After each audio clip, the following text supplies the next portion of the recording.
The following transmission contains unencrypted instances of explicit language. Shall we begin? Smiley is suspicious, Percy. You won't know who to trust. Let's begin. Hello, fellow spy nerds, and welcome back to the Spies Like Us podcast. That's a podcast where myself, Todd, and my trusty buddy Dave over here. Say hi, Dave. Hey, Howdy. hey. We like to talk about the representation of Tradecraft on screens big and small. Today we're headed for the big screen, or at least once upon a time it was on the big screen. This was in 1967. We're really having ourselves a big old fat Harry Palmer fest. We are going to talk about Billion Dollar Brain. It's the third Harry Palmer movie.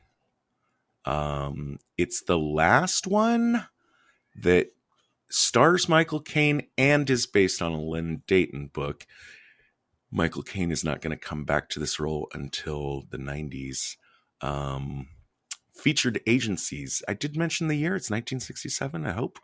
Yeah. British film.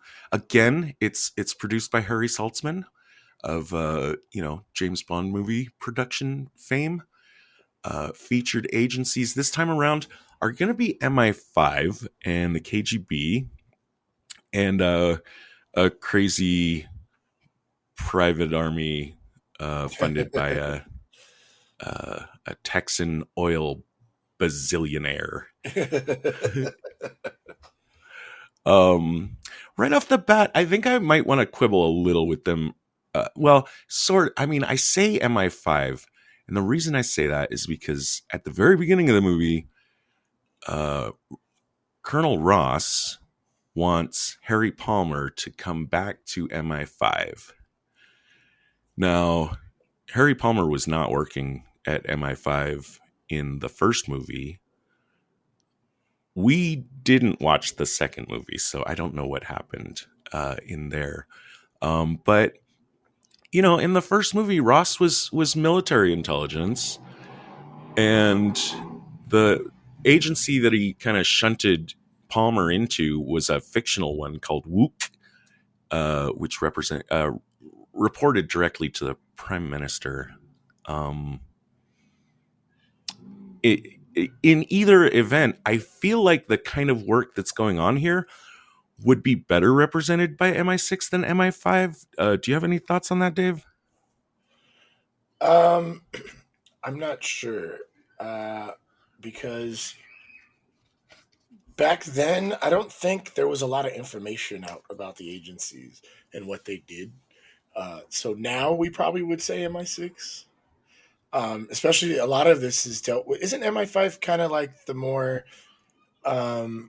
domestic one, and the MI6 is like our CIA version? That's that's what I would say. It should be MI6, right? That's my understanding. The mnemonic that I was always taught is, you remember MI5 starts with a F, so you should be thinking FBI.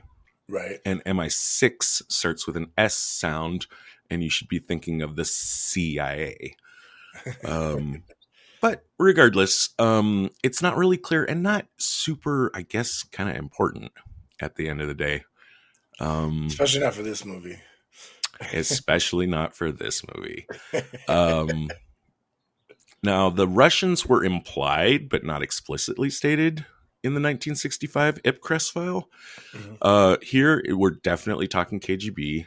And in the first movie, we didn't get a chance to meet Colonel Gregor Stock of the KGB. Mm-hmm. But apparently he was a character in the second movie. So that's why it'll make sense that Palmer and him know each other in this one. And also you will have met, if you're following along with our episodes of the new ITV television miniseries of the Ipcress file, you'll have met a very cool version of Stock, in my opinion. Yeah, very much. Once again, weirdly, the original novels never named the character. If you go on Wiki, and look up Harry Palmer, you're gonna get shunted to the character called the Unnamed Man. This is based on the fourth of those novels, although it's the third movie of the series, the second novel not having been adapted. And we mentioned the Michael Caine situation. Saltzman produces again, pretty much having bought the rights to all the books in the same year that he acquired the Ipcress stuff. Now, you might remember that the Saltzman and the director of the Ipcress file famously did not get along at all. Yeah. So it's not a huge surprise that we have a new. It's not at all. It's not even a minor surprise that there's a new director showing up in this one. And he also doesn't seem to have brought any of his regulars back over from the Bond Film Factory. I think the music is done by someone else. The editing's done by someone else. The cinematographer was supposed to shoot this film, but would not submit to a medical examination, and so the production couldn't hire him. That seems just like a weird sticking point. I don't know. Maybe he had something going on he didn't want to come to light. Well, this director is Ken Russell, and came at the recommendation of Caine after Caine had become friendly with him while doing narration work on some of Russell's television documentaries. It's broadly thought that the choice of this director for this film was ultimately a mistake. That's an opinion shared by Caine. It's shared by the director himself, who didn't really super want to do this movie even. And was kind of lured in by Saltzman with, he had the director had this other movie he kind of wanted to work on, and Saltzman said, like, yeah, I'm like interested in that. But then once they started working together, Saltzman increasingly said, like, well, maybe you should get a Hollywood hit in under your belt first before we do that one. And so he was just kind of doing it to like play the game and keep his foot in the door. Because the first two films were very successful. This one was not. So maybe not a big surprise that we don't get any more Harry Palmer movies right, for a while. Yeah. And I think, let's see. I like this quote from Michael Caine saying he described Ken Russell as an emotional genius. And Billion Dollar Brain is a highly complicated thriller which needs a draftsman. The last thing you need is an emotional genius. Russell himself said it was a mistake. I was working with people I didn't know. I was not enjoying them. You felt all the time that Saltzman was against him. Blah, blah, blah. So, yeah. And we're going to get to talk about the film in general, but I don't think it's too early to say that. Well, what do you think of the directing of this? Like, without getting into too much detail, like, how does this film just kind of hit you? I don't pick up on like the director's fingerprints, other than like style in general. But overall, I felt like there was a lot of good ideas that didn't really get worked on, and a lot of it felt really choppy. So I'm not really sure what we watched, but there's quite a bit that I think you and I are going to reach for to try and make sense of. Right. I'm eventually going to land on the idea that I think there's actually possibly a really, like Caine alluded to, a highly complicated and interesting spy story going on in this movie, but it's hidden from us. Yeah. And I think that's the director's job, is to, show us, tell us what's going on. Right. And I don't think that's what's really happening here. In my notes, at 25 minutes in, I wrote 25 minutes. I still have no idea what's going on. 45 minutes in, I wrote the same note. I still had no idea. Right. The film did not perform well. Now, Michael Caine had signed a contract with Saltzman to do 5 Palmer films, but possibly due to one or two or both of these reasons, number one, the poor box office performance, and possibly due to the fact that even just making it, he might have realized it was kind of a shitty mess. He convinced Saltzman to let him out of the contract. But he will come back to the Harry Palmer role in the 90s in a pair of made-for-TV movies, and we're going to cover the last one of those, and that's going to close out our Palmer Fest. Our Palmer Fest, yeah. How about expectations going in? What were you looking forward to? Anything? I was hoping that they might have, been like, wow, this first film was pretty dope, but there was a lot of rough around the edges. Let's clean it up a little bit. And, I try and grade older films on a curve because, over the decades of film, there's a lot of finding the art, so to speak. Sure. It starts out where they're just like filming a play, for the most part, or they're just like following a book to the word. But once like camera tricks and angles and cuts and edits and like acting and close-ups and pan and all this, and paying attention to shit in the back, I give a lot of leeway to most films, but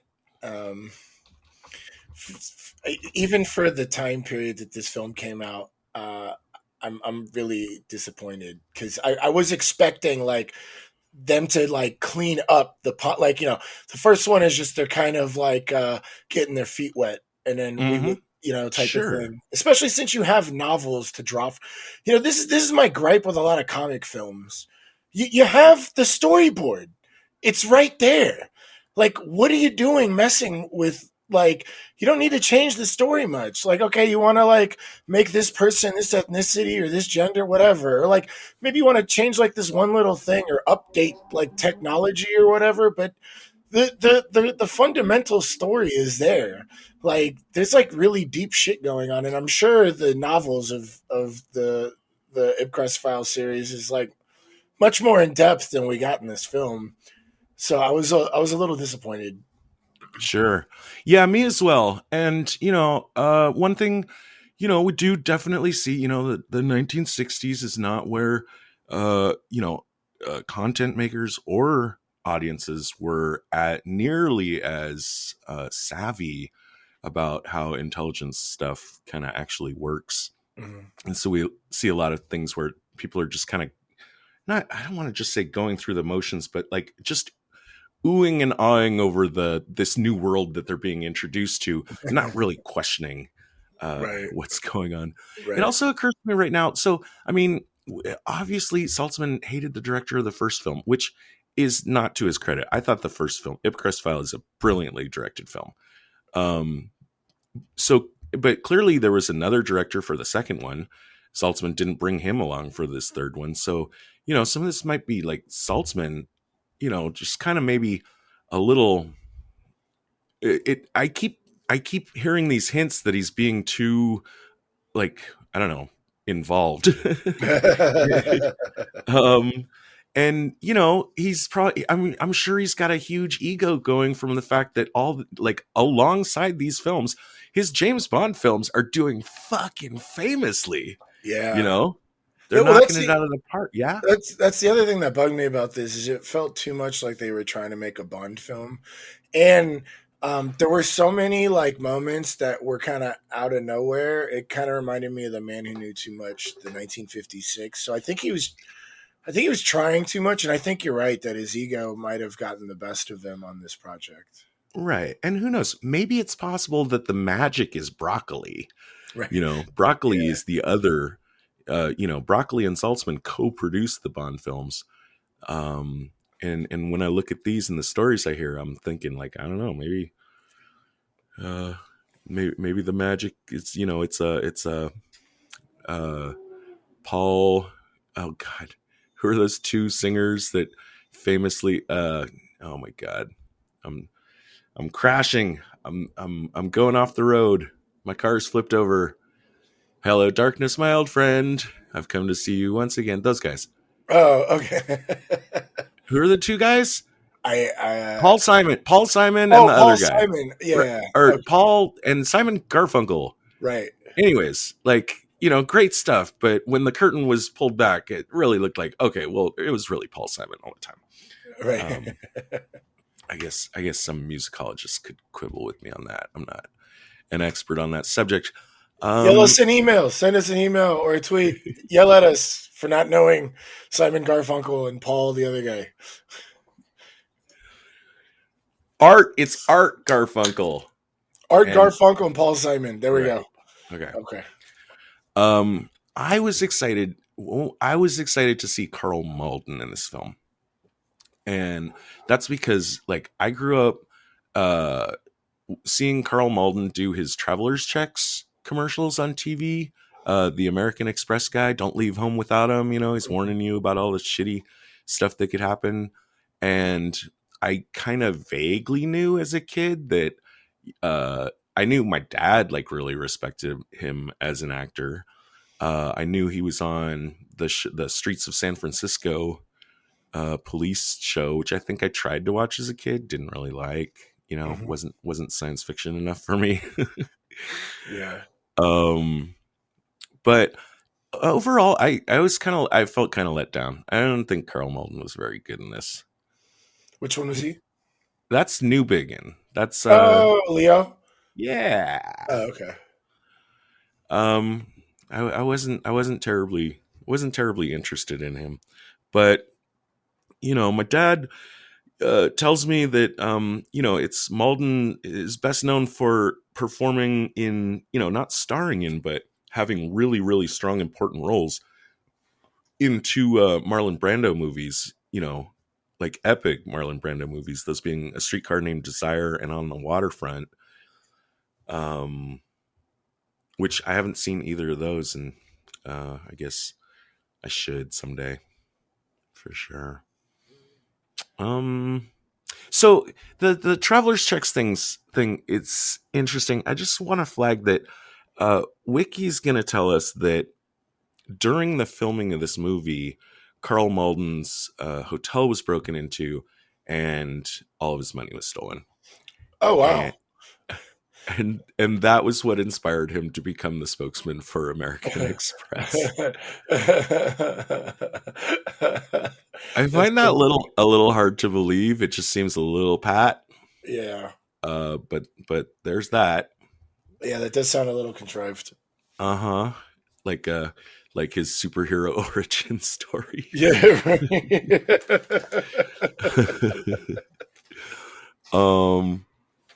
Donald Sutherland has two extremely tiny appearances in this movie. Oh, shit. I think Sutherland hadn't hit yet.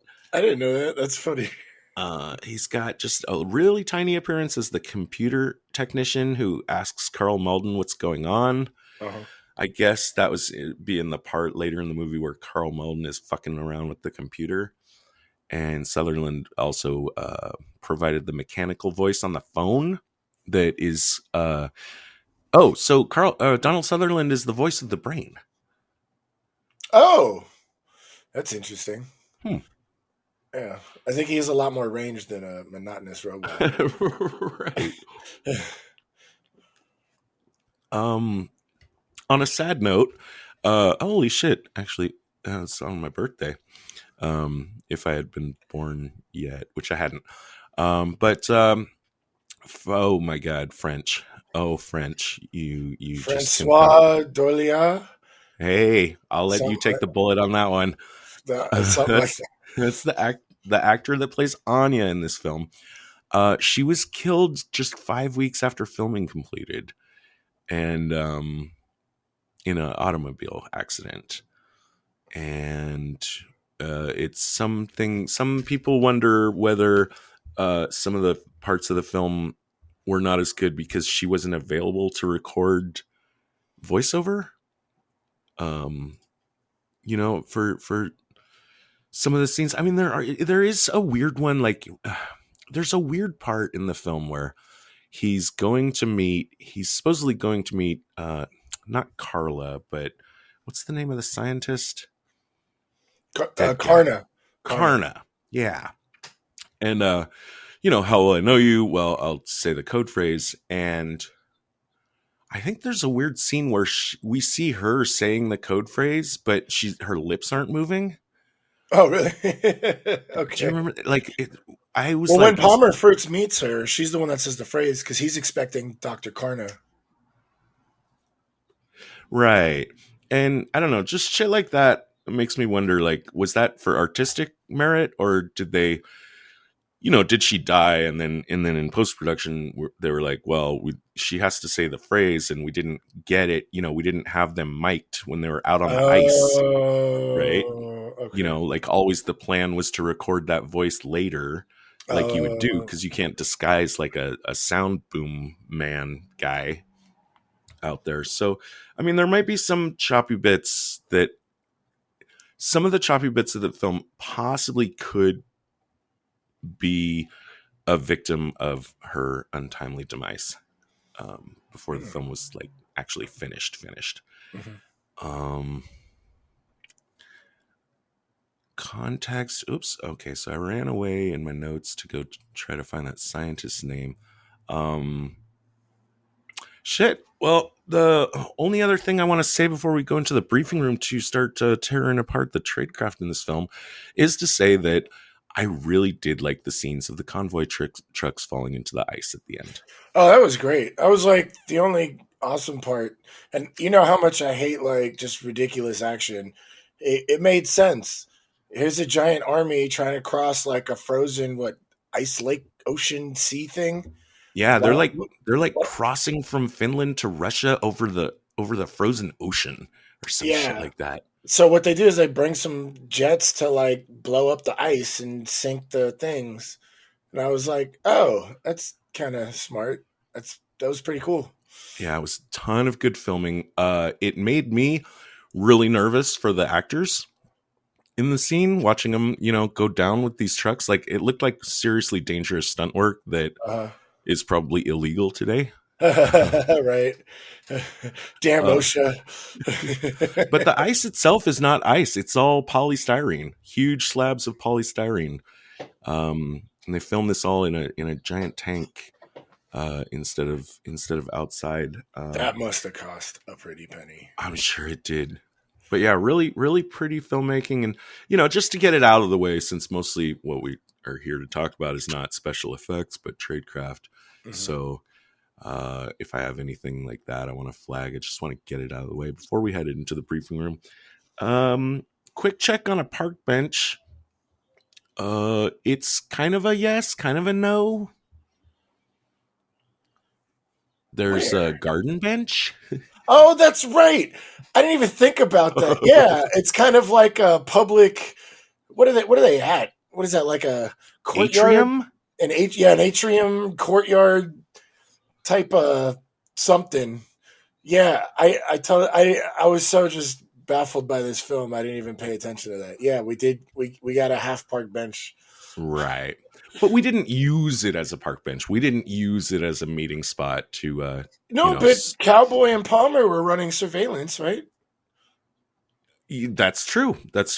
Yeah. Yeah. All right. So let's say it counts. Let's say this movie does feature a park bench. And if you're new to this show, park benches, our obsession with park benches it's long and deep. We love to see two spies meet at a park bench in a movie, and that's why at the end of this show, when we rate the tradecraft of the movie, we do it on a park bench scale, 1 to 5. Hell yeah! And let's head into the briefing room so that we can really start talking about. What we should do is take a trip to like different park benches and just get pictures of you and me at a park bench, like. Just, I don't know, once a month, just drive out to like some random spot and sit on a park bench. We could do a whole world tour of park benches. Retinal scan complete. Validating security clearance. Clearance granted. You may now enter the briefing room. So this is I think this is going to be one of those movies where I mean, especially because it's so confounding what's going on. Like, there's no way I would want to try to tackle this linearly, starting from the beginning of the movie. So I want to work it backwards. I want to start with, what's the big thing that we're trying to stop? What's our win condition in the movie? And often that starts with the villain of a spy movie. And in this case, the villain is Midwinter. General Midwinter, he's referred to as, although I didn't see any evidence that he actually had army service, but I'm guessing he did. In that patent shot that we were joking about, he's got like a whole general garb going. I don't know if he actually earned those stripes, but he's definitely rocking a patent. Yeah, they like mixed a patent shot with like Hitler type of vibe. It was weird. Wow. You know what? I just Googled it. Patton doesn't come out till 1970. I was about to say, like, Midwinter has clearly seen Patton, but he hasn't.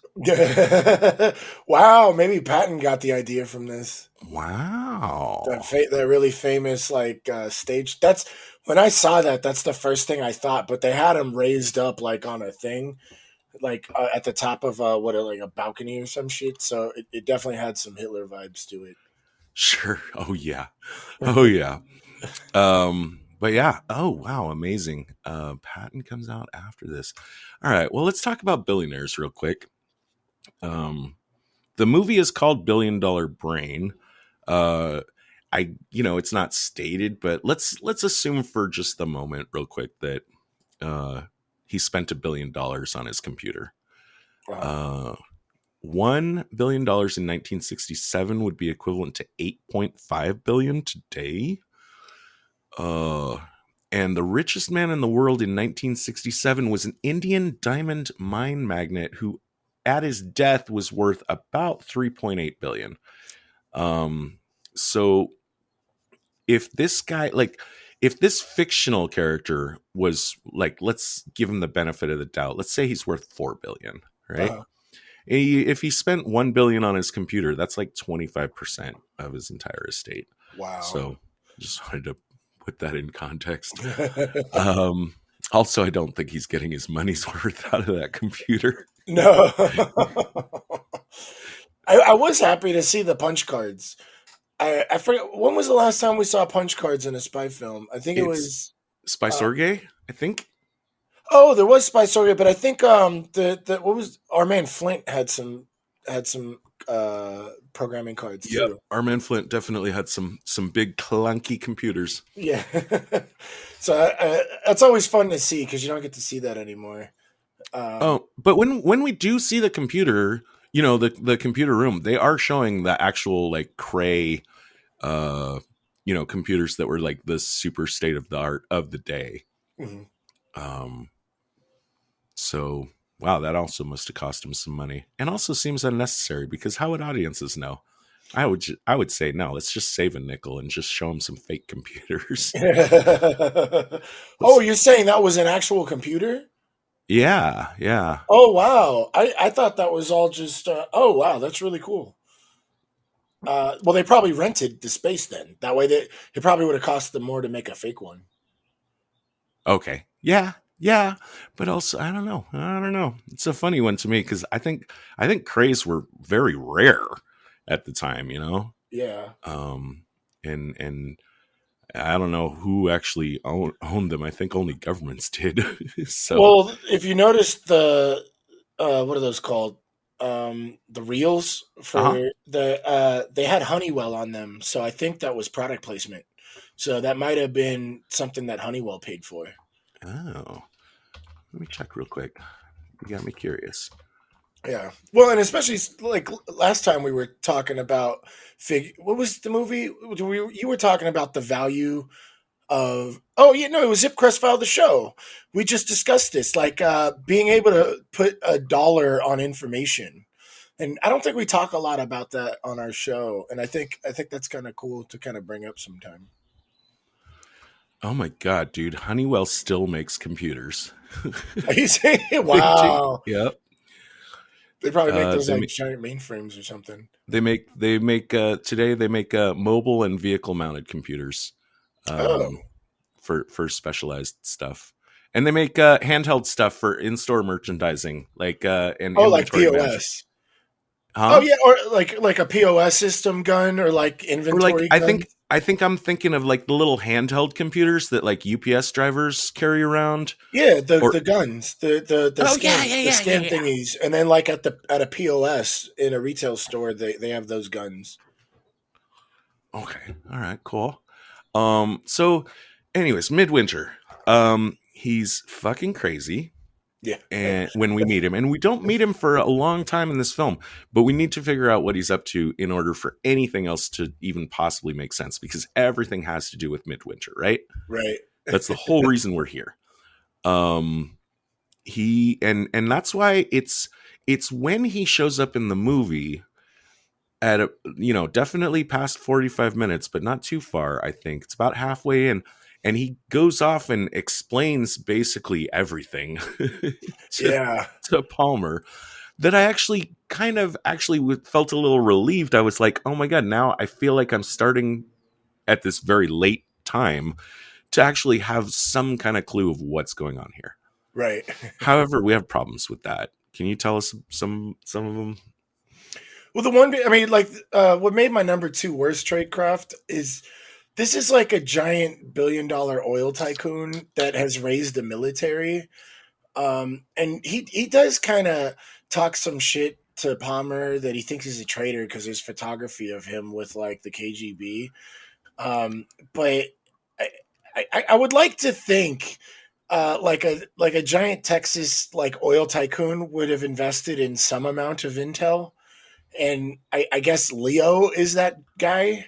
But I would like to think he would have a more established like network, especially with like the amount of money and like international global oil refineries he has. He has a business network. He has like a computer network. He has like a like I would. I'd like to think someone who got to his level of billionaire status would have like some sort of intelligence network, and he doesn't. So It feels like Newbigin is his only intelligence operative, right, and that feels weird. And also, like, I'll come to later and give my my minus spy points for the fact that he's got nobody as well at the office that can corroborate any of Newbigin's reports back. right. Like this guy is built like an oil empire, and he can't like figure out that he's not going to put all his eggs in one basket. Like he's kind of a buffoon, and his ego kind of gets the best of him. But with the sophistication of his business and his computers and his staff and his army, I don't believe that this guy wouldn't have had someone else verify this information and just put all of his like reliance on a Latvian like infiltration fighting back the Russians on this one American guy. Yeah, yeah. And as much as I appreciated as an audience member that someone finally showed up in the movie to start explaining things, it's going down as my worst Tradecraft, ranked number 3 of the film, just on how enthusiastic he is about telling Palmer, like just showing him everything and telling him everything. And he's got no basis to trust this guy. At the very most, it's somebody that Newbigin recommended to him.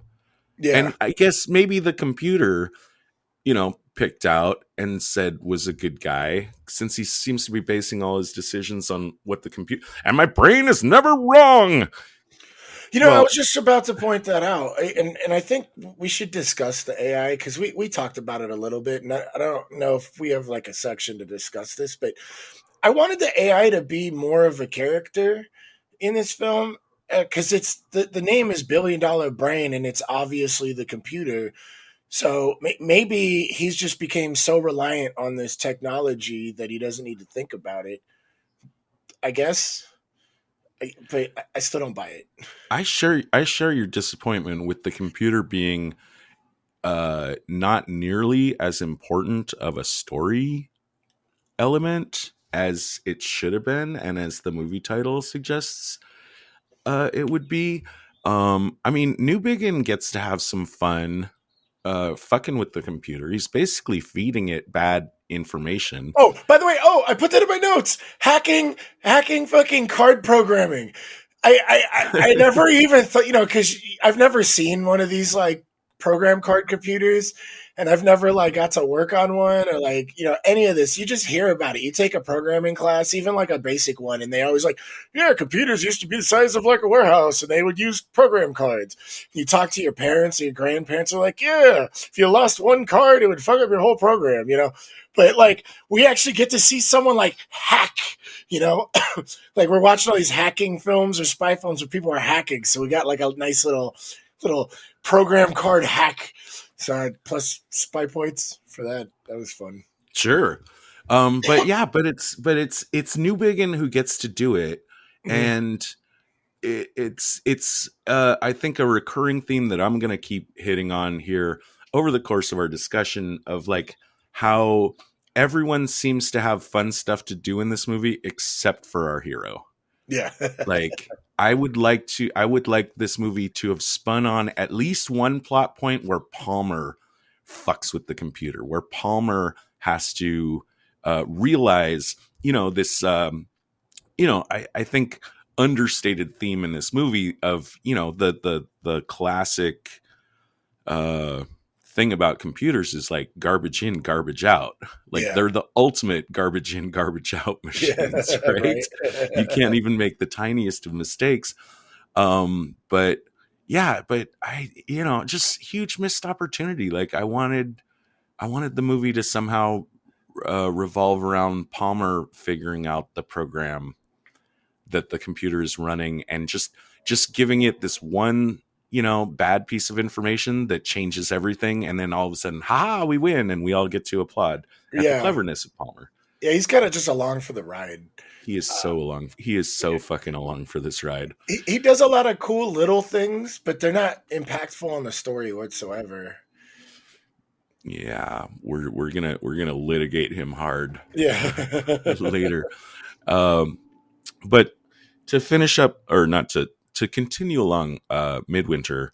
His plan. We got to state the plan clearly.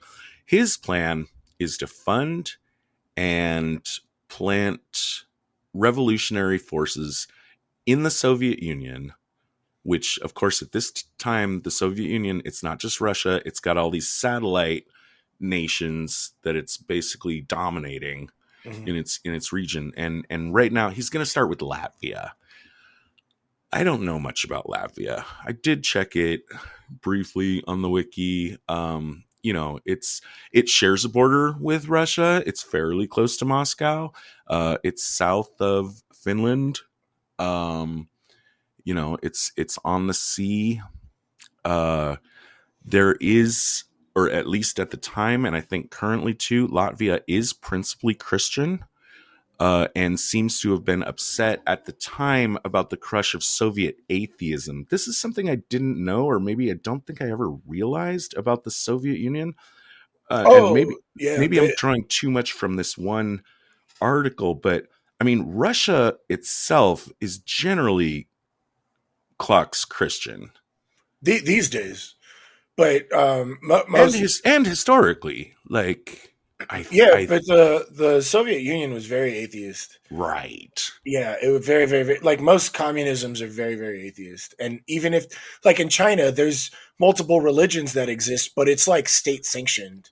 And like you have to follow, like it's not like you would think like, oh, this country is like Islamic and this country is Christian and this country is Buddhist or this country's Hindu.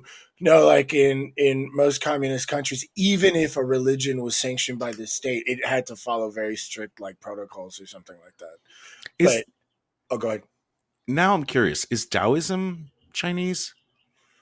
I mean, I think the Tao was written in China, but I believe Taoism is believed all over the world. Okay. Okay. But China itself has a bunch of different, Zen Buddhism came out of China, but Buddhism comes, I believe, from India. But there's Christians in China. I'm sure there are Muslims, but from what I understand, they're all like, from what we understand of. I mean, I don't want to say too much because I'm not an expert on China, but from what I understand of China, like it has to be state sanctioned. But Right. but And under the current regime. correct. And again, taking your note that like, yeah, communist regimes generally they're not looking to promote freedom of religion. At the most, they might like slightly tolerate it. So it does make sense because Midwinter is definitely Christian. Yeah.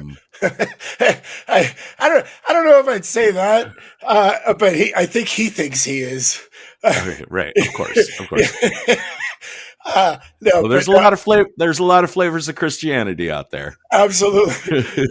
No, because I'm looking at your notes here where he's like he is very Christian, like because when we first meet him, he's given there's like a pitchfork like bonfire like hype, like when colleges do the what's that called, before like a big game with the rival. Like A rally? yeah, it's like a huge like flame bonfire rally where he's like doing this big like speech like God bless the United States of America and we're gonna go kill those communists, And I thought that was I actually like saw him as like kind of becoming like a Stalin. So like he's like adamantly like just angrily like just completely blind with rage trying to destroy communism, and I'm starting to, as we're getting to know him, I'm starting to see him as like this authoritarian leader, dictator type, very right wing, like so he's kind of like from like his side of the spectrum, he would probably be more fascist than communist, and that's probably why he's so angry about it. But like you watch him talk and behave, and it's like, bro, like you're kind of behaving like the dudes you're trying to get rid of. Yeah. So I think there was something there, and the director forgot to make it. Well, of course, it is a British film, although, Yeah. and I'm not sure, but the director might be Canadian. I forget if I am pulling that from the first movie. No, it was the first movie. It was a Canadian director. I don't know the nationality of this director, although he was most known for doing British TV stuff. So I think he is Right. British. So let's remember this is I would call like an insane version or insane vision, I meant to say, of American Fervor. Oh yeah, Um, this is, absolutely. yeah, we got to remember this is not an American movie; it's a British movie. Yeah. So that's why I think the Texans I think look a little bit clownish. Uh, And there's that scene where he's just shooting after his rally, and he like shoots until he runs out of ammo and runs to the wall to grab another gun to just shoot. Like that's just like his favorite thing to do after a pump up rally is just like shoot guns, aim, and he's not hitting anything. What? Oh yeah, he wasn't shooting at like a Lenin doll or yeah, something. he's got like a cardboard cutout of Lenin at the end of his shooting range. He's just unloading, indiscreetly unloading, just like ha ha ha ha ha. Ha. He's definitely a cartoon version of like an American gun nut. Right. It's a super frothy performance. Now, by the way, the actor, this is Ed Begley. This is the reason that the actor that we know as Ed Begley Jr. is called Ed Begley Jr. Is because this is his famous acting dad. Famous to a previous generation than Right. ours. I did take a quick look at his body of work. The only role that I even recognize from him is he was in the original 12 Angry Men. I can easily imagine him as having been one of the angriest because this is a very frothy performance. He definitely is an angry person. Yes. The okay, like regardless of whether we necessarily code him as Christian, I think he codes himself as Christian, and his vision of himself as a Christian savior seems to be very important to him. He's going in the totally like wrong, dark, bad corners of this. His military logo definitely seems to be meant to evoke a swastika. At one point, it's even very, very obviously surrounded by, at the rally you were talking about like the classic iron eagle wings. Yeah. That you would see around a swastika. So, and then his, and let's also mention too, like, it's interesting how, this is 1967. The Soviet Union is a big threat. Britain is not sleeping on the Soviet threat. So it's kind of interesting seeing how much leash this story is giving to show, like, to paint fervent anti-Soviet sentimentality as a bad thing. You know what I'm saying? Like the Soviets, I mean, to the British audience, the Soviets are enemies in 1967, right? Well, this would have been like when the Cold War started gaining like a lot of momentum, and this would have been around the time. Oh wait, well the big Iron Curtain propaganda would have been in the 50s and early 60s, right? But still, to England, we might have been looking like some crazed, because it's like with General, the general like kept calling Palmer like, you Europeans are loving the communists and stuff like that. So maybe this is kind of like from a British lens that maybe we went like a little crazy on the Red Scare versus England.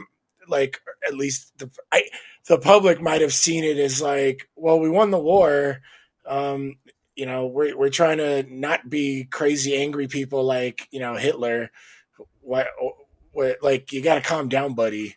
Well, certainly too, like, okay, so like you say, Cold War heating up, at least in the TV series, we're talking about, which is, painting the same time period. Mm-hmm. So this might be a time period where we know that the US has a nuke, but we haven't confirmed that the Soviet Union does. Mm-hmm. And maybe Britain is, as a collective psyche, is feeling a little bit scared about being kind of pushed to the sidelines and watching this really, really crazy Soviet Union and this really, really crazy United States starting to ramp up this Cold War in ways that they find disturbing, and possibly have some really bad consequences along the line.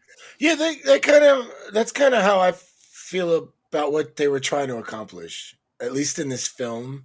I don't know what British sentiment was at the time, and especially when the book was written, because the book was probably written before this happened, right? Well, the book would have to. I mean, the book is written, I don't know, in like 1965. I think they turned them around pretty fast. Maybe 1964. Right. Yeah. So the same kind of like news events would pertain, I think. Yeah.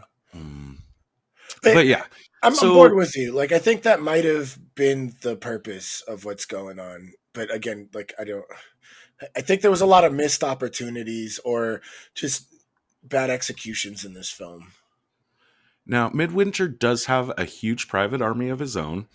And even when he is faced later with the fact that his Latvian uprising is an illusion, which we'll talk about later, he'll go ahead and invade on his own.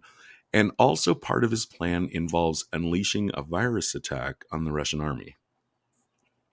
The virus he plans to unleash is contained in a set of eggs, which I also want to talk about in more detail later. But right now, I just wanted to mention that the virus attack of the eggs is never explained how the virus would be unleashed on the Red Army. I feel like in every scene involving the eggs, like someone, like they're playing the scene correctly, but zooming out and looking at the larger picture, you never understood, like, well, how were the Red Army supposed to be infected? There's even a part, like, there's even a brief period, when Palmer visits Texas, that, like, he's assigned that job. Like, Midwinter's like, okay, New Biggin, you get to work on those Latvians, and Palmer, you get to work on infecting the Red Army with the virus, which Palmer obviously doesn't do anything about it. Mhm. And there's even a part at the beginning of the attack, I'm pretty sure, like, he just yells to nobody in particular, like, release the virus, now is the time. And I imagine someone in the background responding like, and I don't think he even is giving the order to anyone directly. He's just shouting it out. Yeah. Like, someone in the background, I want to imagine saying like, okay, sir, yep, I'll get right on that. How exactly? Yeah. Yeah, I want to know how this guy gets stuff done. This is how he's run his like giant oil empire. I want to have met like I don't know, a vice or like a secretary that's like the real power behind the throne or Ooh, something. sure. Yeah, that would have been nice. Or to have some kind of precipitous event, like maybe this guy like was, kind of sane up until kind of recently, but maybe something happened in his life that has driven him over the edge. Yeah. But the way it's presented, it just seems like if this is the way this guy does business, he should not be a billionaire. Yeah, right. Exactly. Something should have gone wrong at some point. Right. Well, yeah. And we'll see that really clearly because, okay, so now having stated really clearly, like, his plan, it's the challenge of the movie. The win condition for us, the good guys, is to stop him from attacking Russia. Right. He's got 3 problems, and he doesn't know about any of them. And I want to talk about each of them in turn. But I'm going to name them right now. One of his problems, his number 1 agent in Latvia, who's supposed to be funding and getting these rebels all set up, is totally betraying him. And I already mentioned minus spy points for not having anyone that can corroborate New Biggin's reports. He's just taking everything that guy says on faith. Also, he doesn't know that Colonel Stock of the KGB is at least aware enough of the plan to have planted his agent Anya in with New Biggin, which is kind of cool. Like this is why I'm saying, like, there's a good spy story here, because Anya is such a great character. She's working for Stock, she's working for New Biggin, both of which are working against Midwinter. It's cool stuff. Yeah. But it's totally obscured to me. Yeah. And then finally, Colonel Ross of, I guess, MI5 at this point, is aware at least about the virus attack. The reason for this is because those eggs were stolen from British laboratories. And he has an agent implanted in the Latvian Crusade for Freedom. That's the people that New Biggin is supposed to be funding, but really hasn't been. He's been pocketing all the money. Yeah. So those are the 3 big problems that Midwinter has. And again, he doesn't know about any of them. And then I want to talk about those in turn, and then kind of round out what the eggs do. And then we'll finally get to see, we'll talk about Palmer at every step along the way, but at the end, we'll go back and revisit Palmer. And that's kind of how I wanted to structure this. Let's go to New Biggin. All right. This guy is this is played by Carl Malden. He's eventually revealed to be a simple mercenary. He's just taking money for himself. Yeah. That's all he cares about, money. He's not ideology. He's not whatever C and E are. And he's also feeding misinformation to the brain. He wants the eggs. He knows the eggs are going to be delivered to a scientist named Karna, but he wants to get the eggs for himself. To that end, somehow, like, Anya has killed Karna, and Newbigin is imposterizing him. I couldn't think of a better word for that. Like, what's the word for, like, when grandma was killed and the wolf gets in her clothes and pretends to be her? Imposterize? Is that a word? I don't think so, but what is that? Stolen identity? Identity theft these days? That's kind of what that would be. Sure. Like, he's portraying himself as Dr. Karna. Right. He's pretending that he lives at Karna's address. That's one of the few plus spy points that we'll get for Harry Palmer. Well, no. He has his own place. Okay. Actually, this leads into my number 3 best tradecraft. When Palmer first finds out about the plan, he does his due diligence and goes and checks on the information, and he looks up the phone book to find Dr. Karna and finds Dr. Karna's address, and then he's dead. So that made my number 3 best tradecraft, and this is like really one of the only things that Palmer gets to do, or at least one of the few things he does. That's good. That's good work right there. Is double checking who you're working with, because nobody else does it in the movie. Right. Oh, yeah. Nobody really. Let's remember too, Newbigin. I mean, now it's never stated what his training and background is. I know that Carl Malden doesn't star in the second movie, so I don't think Newbigin is a character that we're supposed to like know. But supposedly like him and Palmer definitely know each other. Newbigin describes Palmer as the only man he can trust. But one thing we never do get to find out is what Newbigin's training and background really are. He just comes across to me as like kind of a competent, semi-competent con man. Yeah. And not having any like actual intelligence training. But if he had any intelligence training at all, and I mean like day fucking one, like he should have seen Anya coming a mile away. Oh yeah, obvious honey trap, right? Yeah. Yeah, he even comments, he makes a comment about like, just like I was like sitting on the wrong side of 45, ready for the rocking chair, and just all of a sudden this beautiful fucking sexy woman wants to have sexy times with me and do whatever I say. Yeah. What are the odds? I know, right? Yeah, that's obviously too good to be true. So skipping ahead and okay, so as far as I can tell, just Newbigin just only cares about money. I don't see any evidence of anything else. So now, obviously, the one part of his plan is working out great, where, Midwinter is sending him money to fund this Latvian army, and Newbigin is just like putting the money in his pocket and saying, "Yep, Latvian army's ready anytime you want, boss." Which seems to be enough, but then at the end of the movie, we'll also see like he does like again, he has an interest in the eggs. He wants to get his hands on the virus.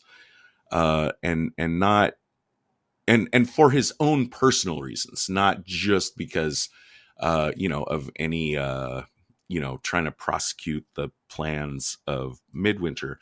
And the only reason I can think of, and it fills so many holes nicely enough. At the end of the movie, I can only guess that the reason he's trying to take the eggs to Moscow is because he thinks he can get money for them. It's never stated, but would you believe that? No. No. Why do you think he wants the eggs then? He wants the eggs for the money.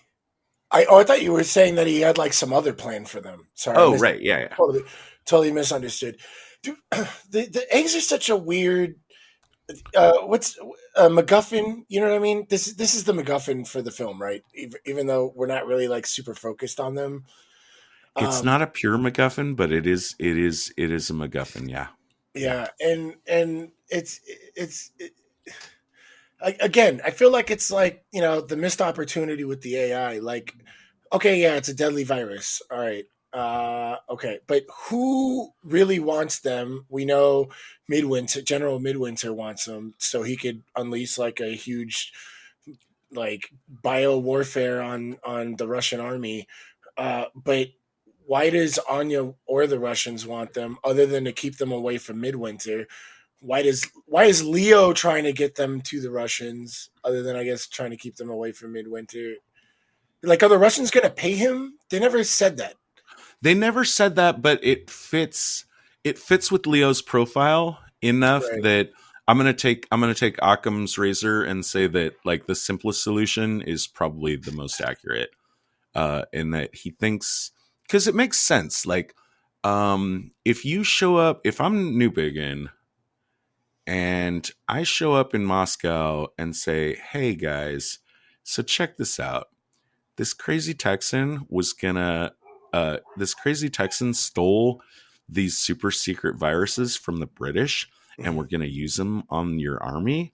But instead, I stole them, saved your army, and I'm willing to hand them over for a price." You're right.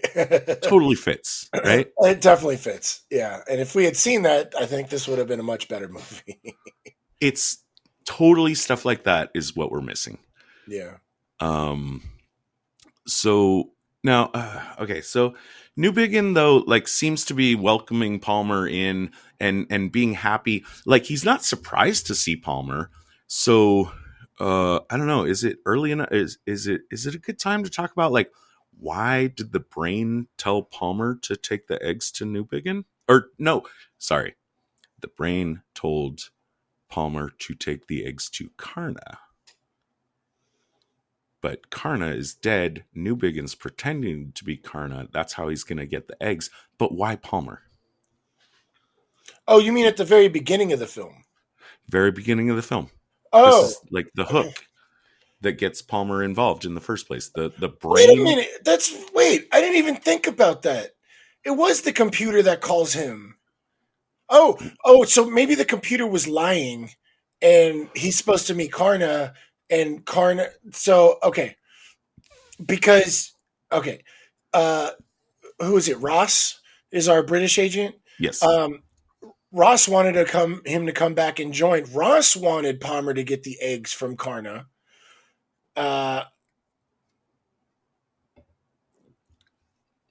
Wait, what the fuck? Is Actually, it the same computer? I know. Is it the same computer? Wait, what? So if it's the same computer that has Palmer come bring the eggs to Dr. Karna, right? The computer's giving the orders to Leo and Anya and Midwinter and whatever, then the computer would have known that Karna was killed. But we have Ross. Oh, wait. I don't know. Okay. Well, I'll follow your logic, but I'll put a pin in that. I don't think the computer knows that, but keep going. Oh, I think the computer does, because the Leo's the one taking orders from the computer, and that computer is it's the same computer that's dealing with Midwinter, right? It's not Leo's computer, right? It's Midwinter's computer. Like, it's his satellite computer from the major big one, right? But Newbigin all along, or we'll find out later, like, he's been feeding bad information to the computer to his own ends. Oh, yeah. That's why I'm saying. So there's like a scene like after when Palmer goes to check out on Karna, and he gets picked up by those thugs. Those thugs were sent by Ross. So Ross makes like a comment like, I had to get you back in, and this is how you wanted it. You wanted me to like actually kidnap you back in, type of thing. So I'm wondering if maybe the MI5 have their own computer, and the MI5 had him go get the eggs from Karna to bring them to England to keep them away from Midwinter. All right. When you say him, who's him? Palmer. Okay. It totally falls apart there. if Palmer's going to pick up the eggs, why send him to Finland just to bring them back? If you know that Palmer's got the eggs, you just say, "Hey Palmer, give me the eggs," and you save a round trip ticket to Finland. Wait, that's right. So here's my question to you.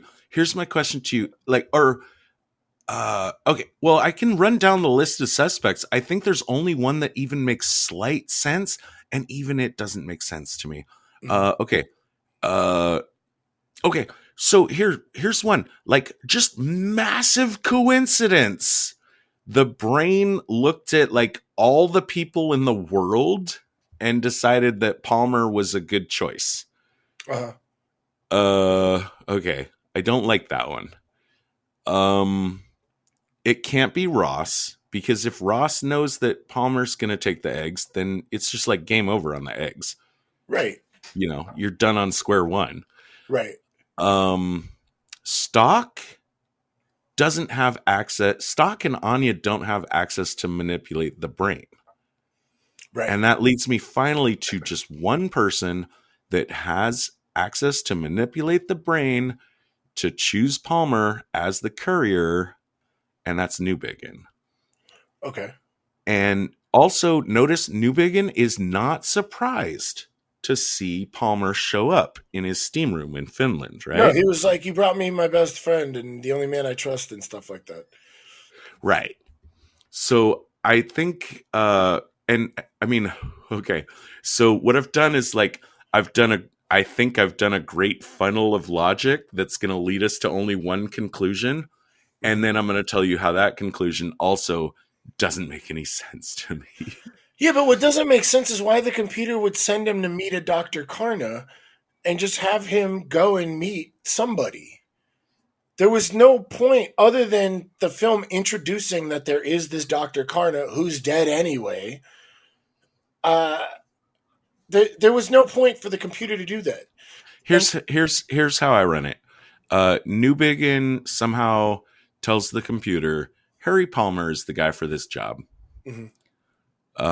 And that's done for his own personal reasons. He Mm-hmm. wants Palmer involved. And actually that's now Newbigin knows that he can't tell the computer, like, he can't tell the computer just, "Hey, send my best friend to pick up the eggs and tell him to bring them to me." That might raise the computer's suspicions. It's more subtle. It's like more like, "Okay, computer, you want the eggs delivered to Karna? I do know an excellent choice of a courier. That would be Harry Palmer. Check out his profile." And then the brain checks out his profile. The brain agrees with him somehow that Palmer is a good choice, and that's why Palmer is sent to send them to Karna. But Newbigin has already figured out his way to kill and imposterize and intercept the eggs that way. And then now he has Palmer, his old buddy, in play with him. Mm-hmm. Yeah, but why even send him to bring? I mean, it seems to me like the computer wants the eggs for Midwinter, correct? Why would Dr. Karna need them? Especially since Dr. Karna, we find out later, is working for Ross. Right. I don't think the computer knows that. I think the computer wants the eggs to go to Karna. I think Newbigin wants the eggs to go to himself. Oh, I see what you're saying. Okay. But it still leaves us, even all that funnel of logic, to the only, to me, logical conclusion, still leaves us absolutely wondering why Newbigin wants Palmer. Unless you accept the idea that it's a complete massive coincidence, which I am not willing to accept here. I'm not willing to accept that, not only on its sheer coincidental value, but also the fact that Ross visited Palmer. This is the first scene of the movie. Before we even get to credits, Ross wants to recruit Palmer back into MI5. Why? It's got to be because of the eggs. Right. It has to be because of the eggs. Yeah. So we're still left with why Newbigin wants Palmer around, and this just spirals into a bunch of nonsense because at every step, Newbigin is Lucy, and Palmer is Charlie Brown, and I can't even count the number of times that Newbigin snatches the football away from Palmer, and Palmer just keeps coming back. Like we said, like he's along for the ride. Right. He's on rails, dude. I guess that makes sense ish. I don't. I guess what you're saying is that the computer wanted Palmer to bring the eggs to Dr. Karna. Leo wanted the eggs, so he has Karna killed. He gets the eggs, right? Tells the computer that Karna was killed, but he got the eggs secured, so everything's okay, right? Yeah. I guess that's the only explanation we can think of. That's the only one I could come up with, but it still leaves me with the burning question, which I don't think can be answered, and I'm willing to leave as a hanging chad. Okay. On this story of like why Palmer. The only thing I can think of is because Leo, when he first meets him, talks about, "Oh, he saved my life," and Palmer's like, "You had the keys to the car." Yeah, which is a good line. Yeah, that was a really good line. So I don't know. Maybe he's just pretending to be buddies. Usually in a situation like that, like they weren't really friends. They were just kind of like shoved together by fate or something. And maybe Leo's just looking for like a nice, someone to take the fall for him. Well, maybe and dispensable. Right. Yeah, definitely looking for someone to take the fall for him. Why choose Palmer? We don't know. Yeah. And it gets even worse too with the coincidence of Ross trying to recruit Palmer specifically. Now, Palmer and Ross don't get along. Like, we don't know. I mean, we know that they parted on bad terms in the first movie. Yeah. We don't know what happened in the second movie, but apparently their relationship has not improved. Mm-hmm. So why Ross wants to pick, like, okay, Ross wants the eggs. That's his win condition. Like, I assume, because I have no evidence to the contrary, that Ross doesn't know anything about anything except the fact that his eggs have been stolen and he wants them back. Mm-hmm. Right? He doesn't need to know anything about Midwinter or Latvia for his stuff to even try to make sense. Why, in that case, so you got some missing eggs, it's a bad situation. Why do you go to visit this one guy that hates you and quit his job a long time ago, mainly to get away from you, and entrust him to get your eggs back for you? The only conclusion, I mean, again, well, we probably can trust him. That's probably what you it think. Is. Yeah. Like he probably like, look, I know you don't like me. I don't like you very much, but I know you get the job done. It's kind of like in the first film where it ends. He's like, I knew you'd be a pain in the ass. That's why I sent you to Dolby. So it's like he knows Palmer's a good man. And like will do the job. So I think that's what he's thinking. But it still sucks, though, right? Yeah. Like it still sucks. Yeah. Like even if it makes that kind of sense, it's like movie logic. It's like how do we get Palmer into this film? Right. People want to see Michael Caine. Right. I did want to point out though, didn't make my best and worst list, but I did want to give plus spy points for the whole thing about the stealing of the eggs.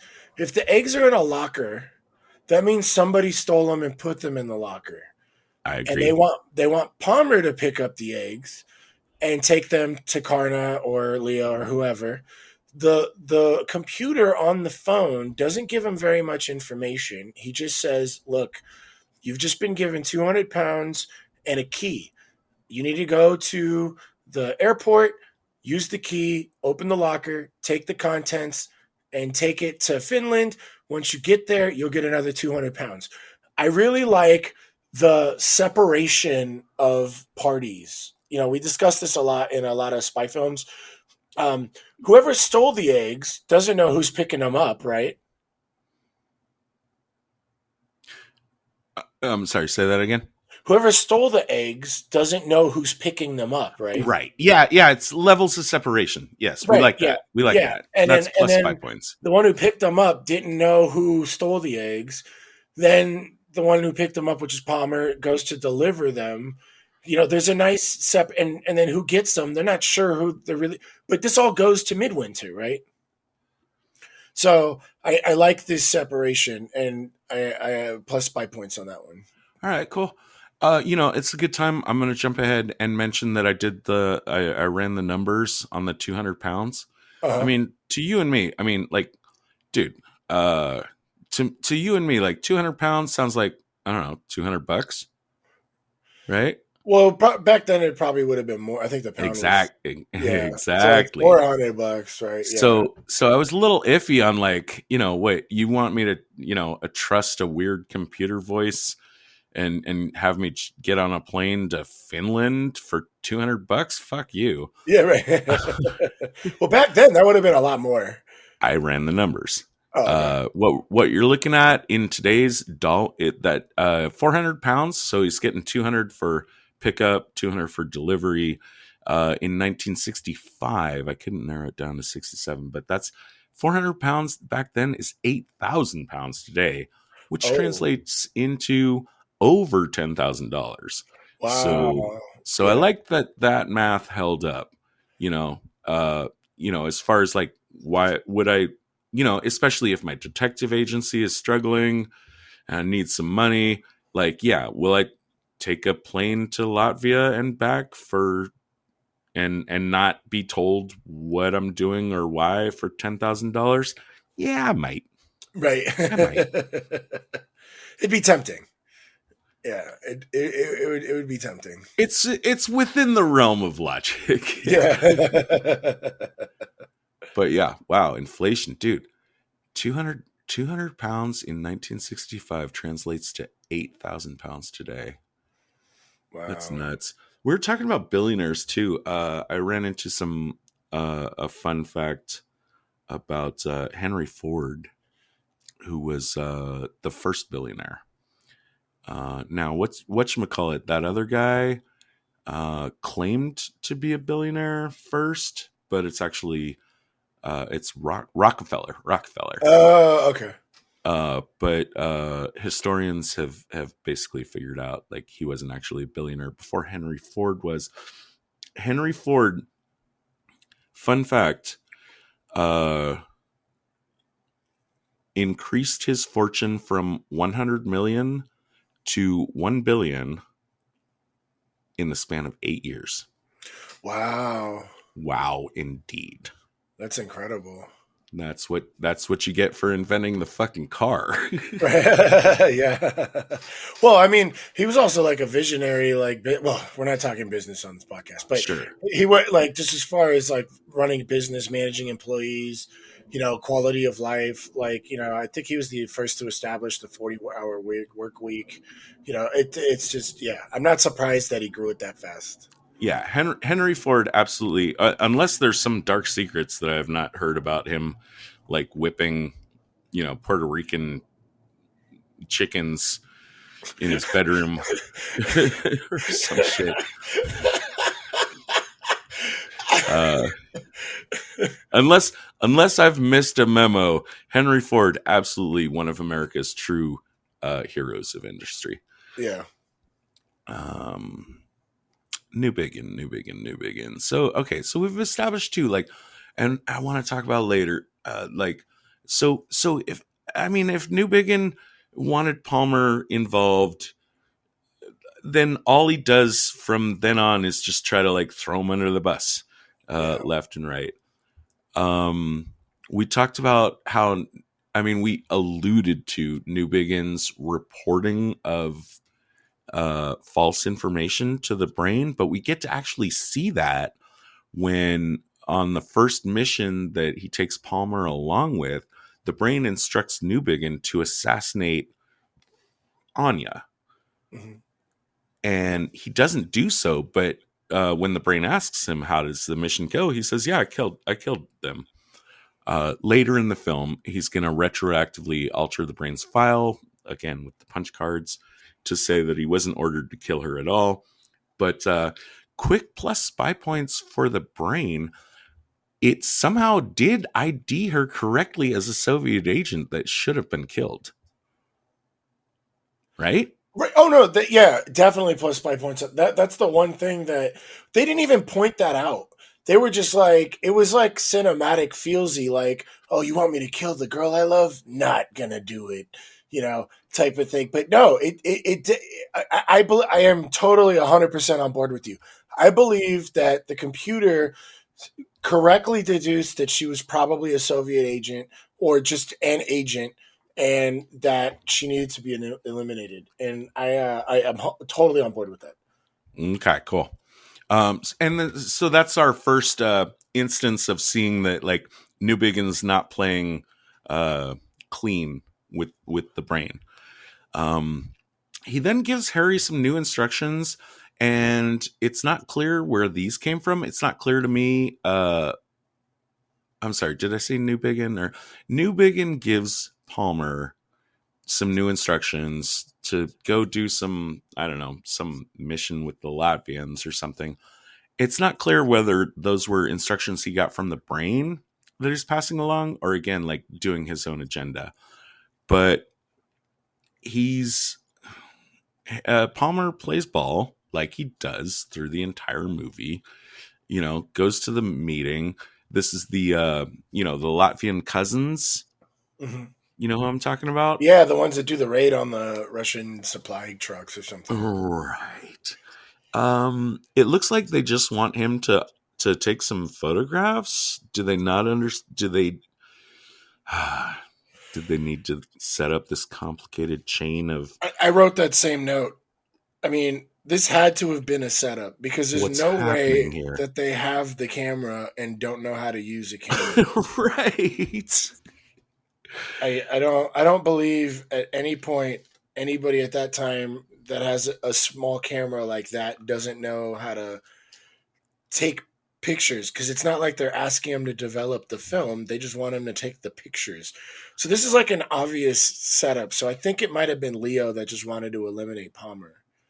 Right. For what reason, I have no idea. And Palmer should have his hackles raised up. Like, in what world do you send a secret agent to travel from Finland to Latvia just to press the button on the fucking camera for you? Right. Ugh.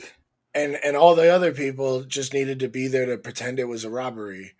Mm-hmm. So, I wrote that down myself. Like that, I don't know what any purpose of that was, other than getting Colonel Stock involved. And Stock warns him, hey, get out of this organization now.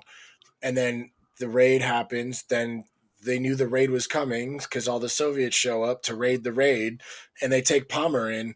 This is where I think the director was trying to like mesh like The Man Who Knew Too Much with Bond here, because this feels like the taxidermy scene in The Man Who Knew Too Much 1956. Like, it was just, here's a scene and then it's over, and like, what was the point of this? Like, this is just a red herring for the audience, but not a good one. I don't know. Sure.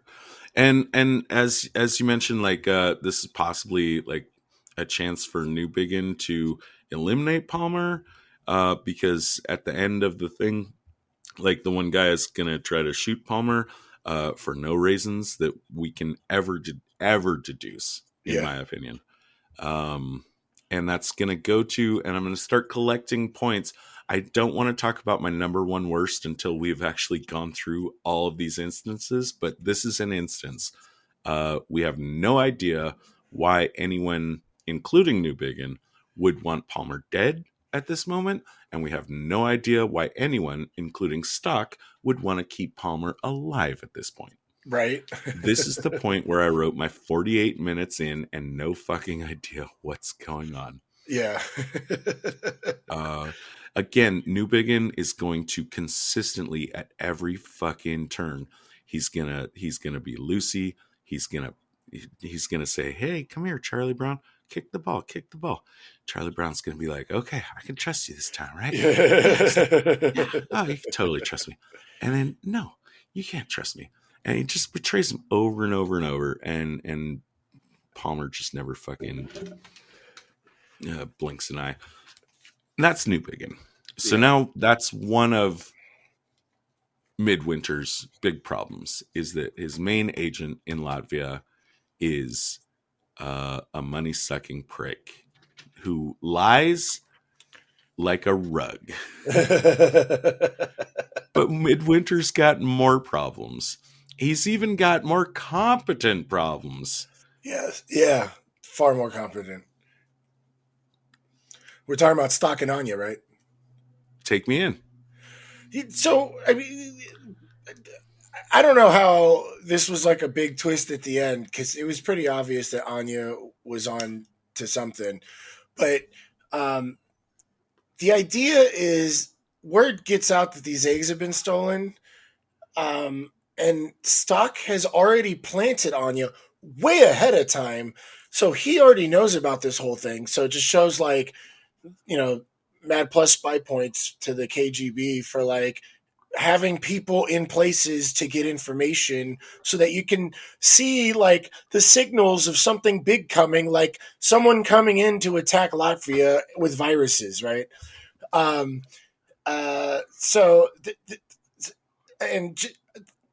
Stock, his plan is to just get the eggs back, and then he's just going to deliver them to Ross because Soviet virus technology is superior, I guess.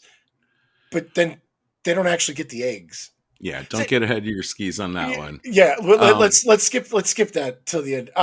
But Anya's in place, and I guess her mission is to get the eggs, right? Sure. Well, I mean, that's one objective she could have. As far as I can tell, Stock knows more than anybody else. I think he gets the win for Spymaster in this story. I think if you really look at it, like, he's actually the hero of the story. Yeah. Like, he's the one that does everything that's needed to stop the bad thing from happening. Yeah. But one thing he's done, so I mean, he knows enough. We don't know exactly what he knows, but he knows enough about Midwinter's plans to have planted Anya alongside Newbigin. So he clearly knows about both the threat of the Latvian attack. Like, I think we should kind of assume that Stock knows everything Newbigin knows. Well, I mean, with Anya there, yeah, absolutely. Right. Yeah. Because Newbigin trusts Anya so completely, as far as I can tell. So that's, I mean, we're hitting a daily double here. Yeah. It happens frequently enough, and I think we definitely should acknowledge, this our both number one best tradecraft is planting Anya. For sure. Yeah, I think that definitely was just unquestionably the best tradecraft of the film, was just planting Anya in a place where she could get information, and that's how they discover about this, like, impending attack, and shit's gonna go down. Well, we need to stop it. Good job. This is actual national security tradecraft. Good job. Like, right. And not only is he smart enough to have deployed Anya, he's also smart enough to notice that Palmer has been deployed. And as we just mentioned, he does stop in, okay, so this is what we just talked about, where Newbigin told Palmer to go help the Latvians with a photography mission. He knows enough about that to stop in and warn Palmer, like, hey, you probably shouldn't go there. Again, it's going to go back to my number one worst tradecraft of the film, is I don't know why Stock is doing that, because Palmer is inconsequential at every fucking step of this movie. I did want to give him a little minus spy points for, like, the way he does it, like, pretending to be a waiter, having his Russian uniform hidden in the tray, climbing out the window, all this stuff. You know what, Stock, there's you could just pass him a note. Yeah, you're just showing off at this point. Right. You just want to be in the movie. Yeah. And I enjoy Stock. I enjoy this version of Stock. I like the TV version much better. Yeah. But this guy is not bad. He's fun to look at. Yeah, he's fun to watch. I enjoyed him. So after Palmer ignores his warning, Stock is still there to kind of, ride cavalry for Palmer and save his life. Again, don't know why. They'll take him to he'll have his men in black take Palmer to meet with him at a concert. This is where we'll also see Anya spotted here, and she takes some pictures. Which again, at this point in the movie, I was like, I still don't know what anyone's doing. These are the pictures. These are the pictures, though, that will later be used to discredit Palmer with Midwinter. It makes it look to the rabid anti-Soviet Midwinter like Palmer is working with Stock.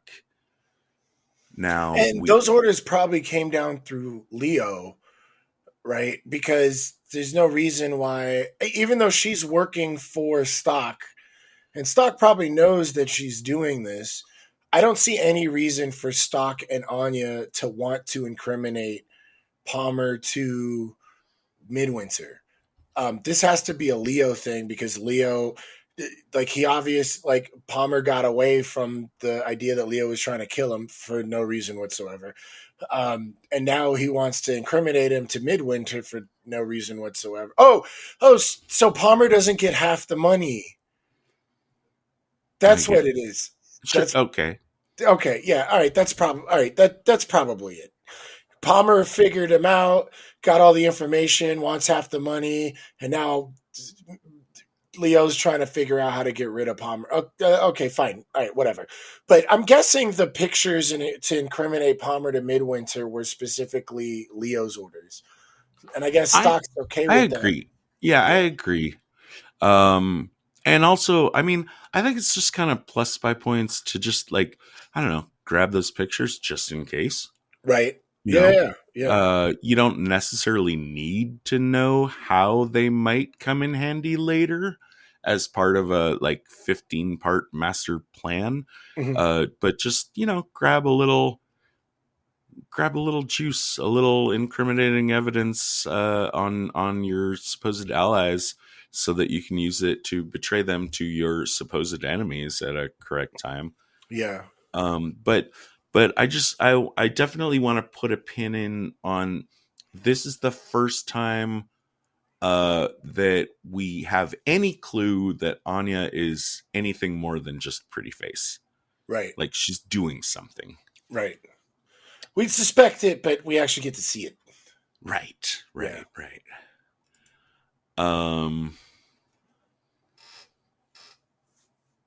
I mean, that meeting happens.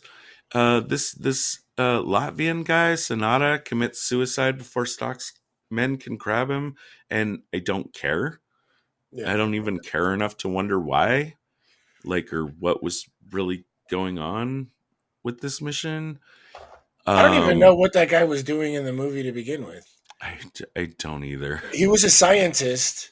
I guess you need a scientist to deal with the virus and verify I think it was the backup scientist. I think Karna was the main scientist, and this guy maybe was his assistant or something. That's kind of how I read it. Well, that kind of fits your theory about Leo lying to the computer about killing Karna.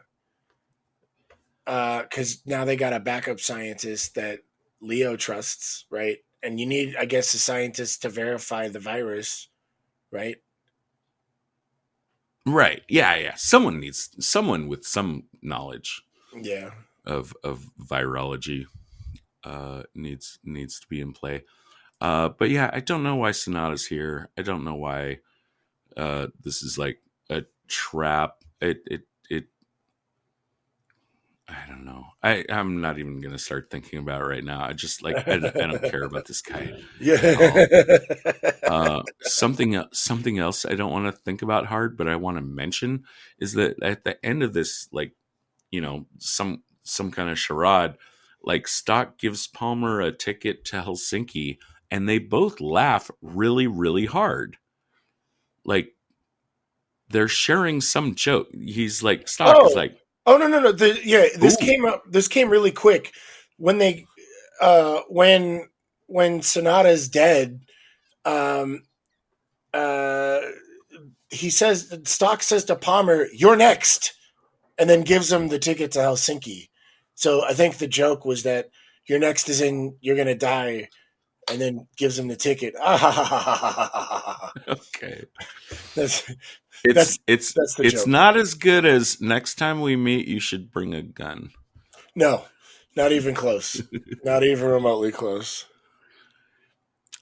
Stock himself doesn't have anything left to do in the film except like wait until the end where he can like, you know, very smartly deploy bombers to crack the ice and like kill the Midwinter army. Mhm. Um, but you know, still got some moves she's gonna do. I guess did Newbigin go back to Texas like a day before Palmer? Maybe, maybe not. Not sure it's super important, but when Palmer next visits Anya, now remember he's just come back. Or no, wait. I'm sorry. This is when Palmer has come back and Newbigin seems surprised to see him alive. Yeah. And I think Newbigin like kind of spells out some of the stuff, says like the thing is I'm working the system. Or actually, I don't think he works out the plan to Palmer, but he just says like, "There's $1 million, you can have half." Blah blah Yeah. blah, and then I got some other stuff to do. Blah blah. Then Palmer visits Anya, who, okay. Now it's time to mention maybe that uh, Palmer and Anya made FaceTime on their first trip over like from Finland for no fucking reasons. Also, she's like just she's a weirdo. Right. Like she's so hard a weirdo. And I really was annoyed when they just started kissing for no fucking reasons. You're talking about on the snowmobile, right? When they first meet? Even before that, I think they were kissing. No, no, no, no. When they first met, and then there's the whole like scene or shot or whatever where they're riding on the snowmobile and they're having a grand old time, and then they just want to Uh-huh. kiss. Yeah, she's just like a flirty type, whatever. Yeah, it was weird. Her And then, last line in the movie is literally, we would have made beautiful babies together. yeah,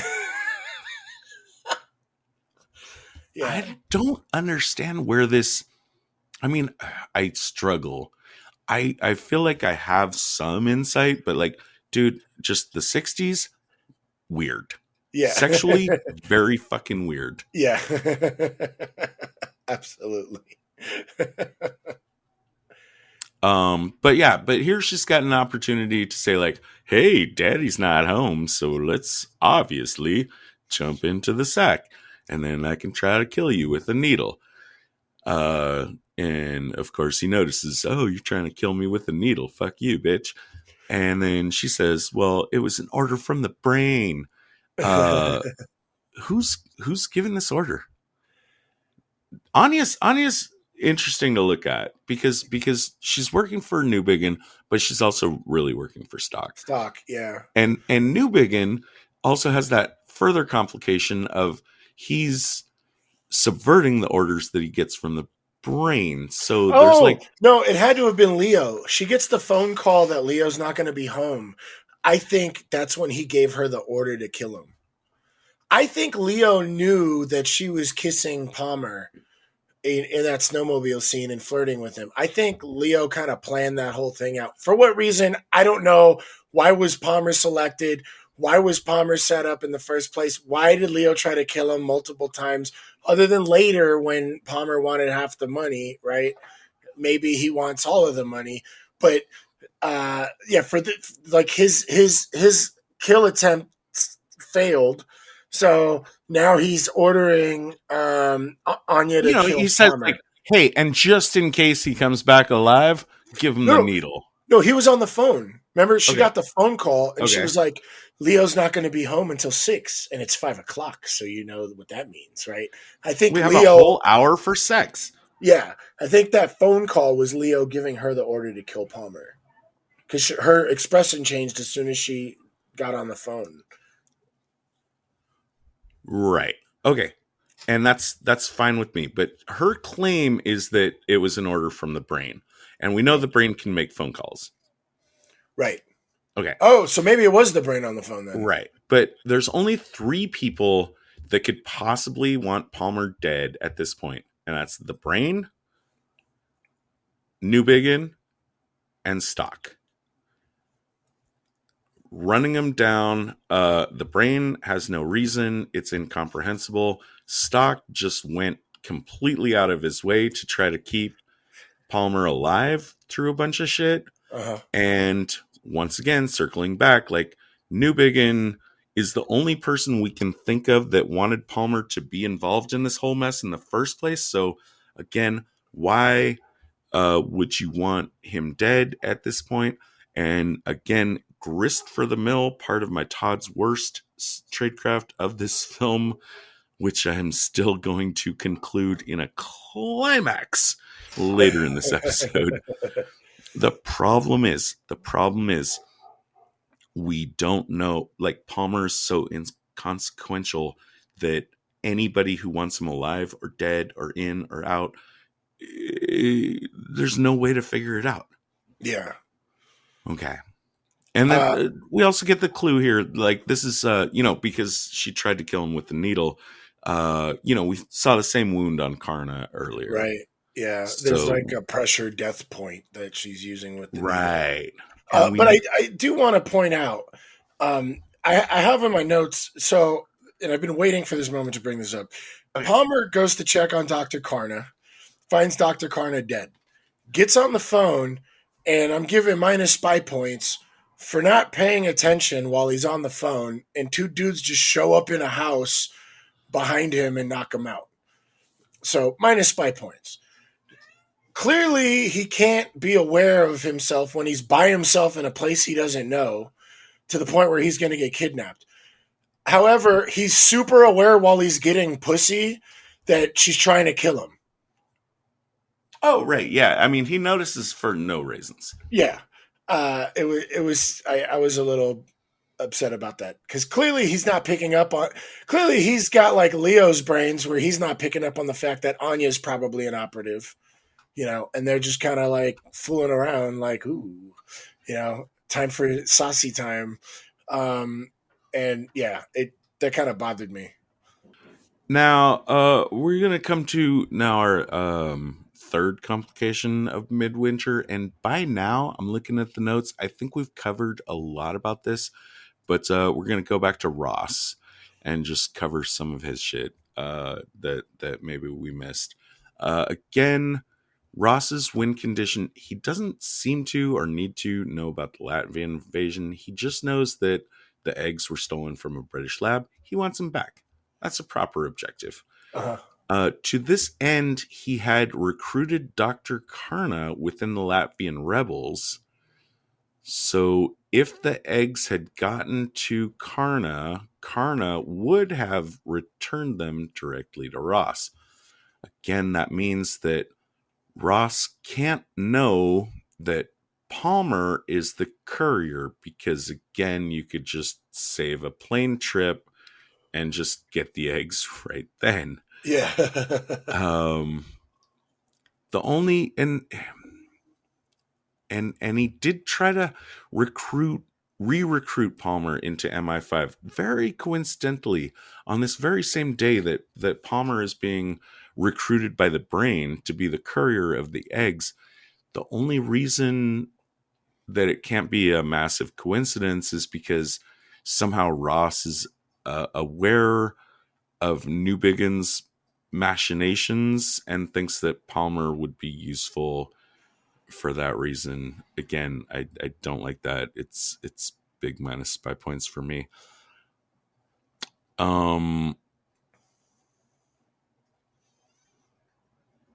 He does notice. Okay, now Ross does notice Karna's death and Palmer's appearance in Finland. So even though, like, at the beginning of the movie, he approaches Palmer. He says, "Hey, I'll give you a raise. Come back." Palmer says, "Fuck you. Smell you later."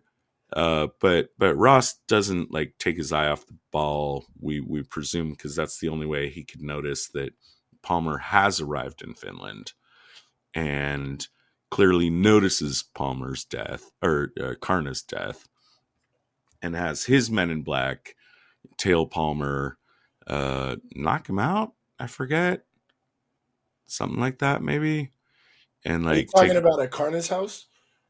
right after at Karna's house. Yeah, he had two guys because the beginning of the film, that's when Palmer was like, "No, you're gonna have to have two goons kidnap me with a blackjack," and that's pretty much what they do. Oh, I didn't catch that. Yeah. Holy shit. That's actually kind of funny. Palmer told him, if you want me back on the job, you're going to have to send two men with a blackjack. And that's what he did. Yeah, except did they shoot him with like a knockout? No, I Like think they syringe? knocked him out with a Oh, fuck. blackjack. Yeah. Let's assume that for right now, because that's how I want to remember it. Yeah. Because that is comedy. Yeah. To me. So he's gonna strong arm Palmer into becoming involved by suggesting that he could be implicated in Karna's murder. Uh-huh. Basic plus spy points, sorta. But now the deal is, now that they're in the car and he's like, okay, now you're working for me. Here's your files. Here's your information. Here's the codes you're supposed to use. And you're going to report only to me. And guess what? Nothing of the sort happens for the entire rest of the movie. There's no operation. There's no plan. At no point does Palmer report back to Ross until the very end of the film. When he brings back the eggs, yeah. Yeah. Minus spy points. I mean, this idea that you just kind of like send a talented, sexy guy that can somehow magically woo women into their beds and just like throw them out in the world and figure everything will work out right. That's some fucking James Bond bullshit.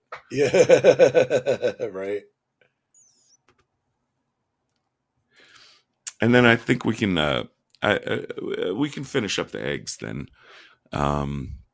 Okay, so we talked about the complications, the logical complications about like Ross knowing about the eggs, knowing about Newbigin's stuff. I mean, once the eggs do get into Newbigin's possession, Again, or are you talking at first? Oh, right, yeah. Okay, at first. Right. From the moment at first, like, well, Palmer's job was supposed to get the eggs. Like, why isn't he doing anything about it? Yeah. He's just following along with Newbigin's bullshit. And from then, I think, like, we take the trip to Texas. We get all the exposition from Midwinter. There's a bit of double crossing. That being... I guess Newbigin trying to throw Palmer under the bus for no reasons. Newbigin trying to hide his tracks and escape. That makes Palmer want to now at the barrel of Midwinter's gun say that I'm the only guy that can get Newbigin back for you in time. I guess to stop him from warning the Soviets about your attack. Yeah. Maybe to try to get the eggs back for you. I don't know. But just to finish up the story of the eggs. So the eggs went from Britain to Finland to, well, I guess just Finland, and then they stayed there for quite a while, and then Newbigin and Palmer were called away to Texas, and that's why we want to talk about a very missed opportunity from Anya at this point, right? Yeah, Leo gets away with the eggs and meets Anya. Oh, well, actually, I wanted to point this out. I was going to talk about this in Harry Palmer's section, but my number 2 best tradecraft was Palmer convinced Midwinter to let him go by saying, "I'm the only one that can get Leo." And what he does is, Midwinter sticks like 2 cowboy goons on Palmer to watch him, and they go find Anya. And they're like, "Why are we going after her?" And he's like, "Well, Leo's going to get to Anya." So that was my number 2 best tradecraft, was finding Anya to get to Leo. But what I don't understand, because what happens is Anya shuts the door on them and locks them in and runs away to get to the train station. They got to go chase her. They get on a train. They find them, and they're taking Leo out. And my number 3 worst tradecraft, there's 2 cowboys and a Palmer, and they pull Leo off the train with the eggs, and Palmer tells her to stay on the train. Why didn't they leave a cowboy with Anya? Because what happens is when they get out of the train, okay. when they get off the train, Anya jumps outside the train and starts shooting everybody, kills both cowboys, and then gets Leo away and jumps on the train as it's moving away. And then we discover Anya is gonna double cross Leo. She jumps on the train, takes the eggs, and then kicks Leo off the train. And then the question is like, okay, well, when Palmer goes to the atrium garden house thing, whatever they're at, to find Anya, she had the eggs, right? Which should be important. She threatened to drop them. So why didn't she just take the eggs then? Like, why if her goal was to get the eggs, and I understand through this whole movie she had plenty of opportunities, but maybe not, she didn't want to blow her cover, maybe she didn't quite have the best opportunity, who knows? But at this point, she has the eggs by herself. There's no reason for her to wait for Leo. She can just leave, like, with the eggs. She's obviously a KGB agent. There's no reason why. I mean, are you talking about as soon as they went to Texas? Because that's when I would have delivered the eggs to stock. Well, I don't know when she actually got them back. All I know is after Texas, Palmer goes to find her because if he finds her, he can find Leo. When he goes to find her, she has the eggs. Yes. So I don't know if the eggs were stashed there and she went to go get them and she was supposed to meet with Leo. But my question is, why did she even meet with Leo to begin with? Why didn't she? And my question is, why didn't she deliver the eggs to stock at an earlier opportunity? Like, why even wait for Leo to get in trouble and come back? Like, he's out of town. You're alone with the eggs. You don't have to necessarily take them back to Moscow yourself. You could, but did we know that she had the eggs then? Well, I mean, she has access, Well, I guess if we believe that they're in the atrium, then yeah, she should have left while they were in Texas. The point is, my number 1 worst tradecraft, Anya should have just taken the eggs and left. There was no reason for her to wait. Yeah, I agree. It definitely is part of my bad tradecraft of this movie. I think we're just quibbling on the timing of it. Oh yeah, I would have even gone earlier than she did, and you could just like send them to stock as a courier and just go down to the market and buy some fucking eggs. Yeah, put them in there. Yeah. The only people that clearly have the ability to verify the virus contents of the eggs have both been killed. I think my other one is misplaced in notes. Let's just talk about Palmer. Okay. Wow. I've alluded to it several times.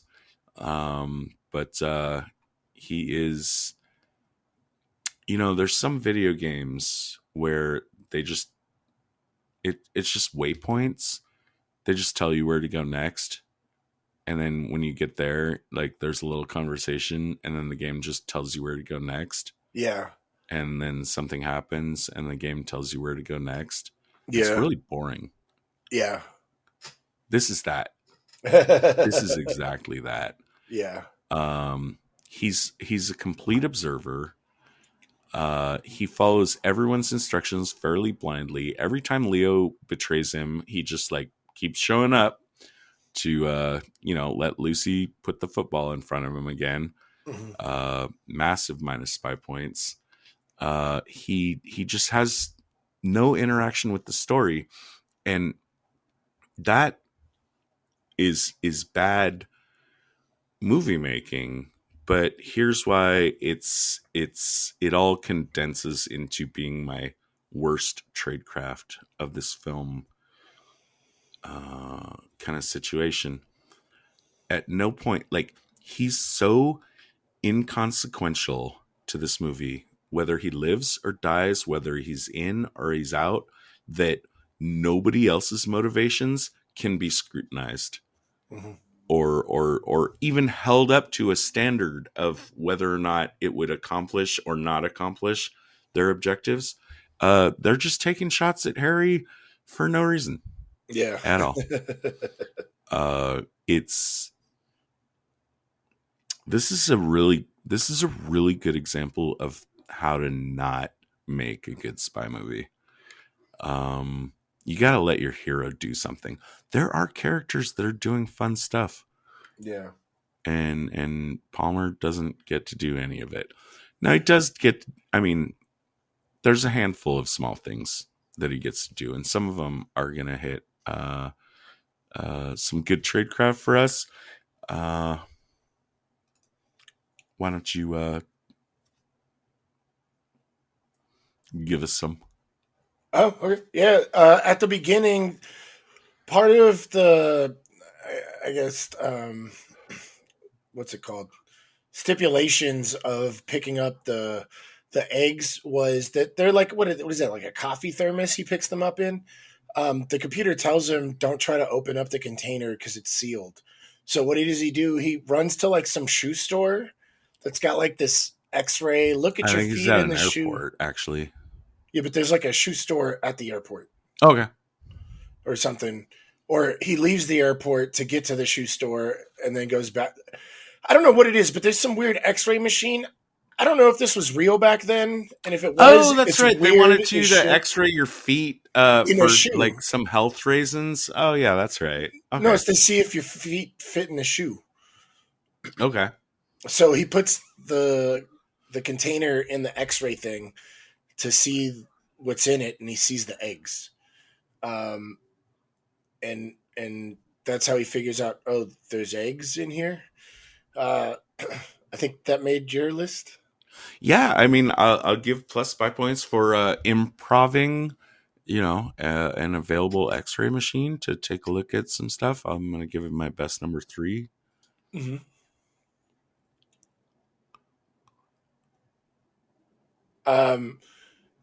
And one of the other things he did, he noticed that Leo wasn't Karna, and like follows up on stuff. I mentioned that as like on my list.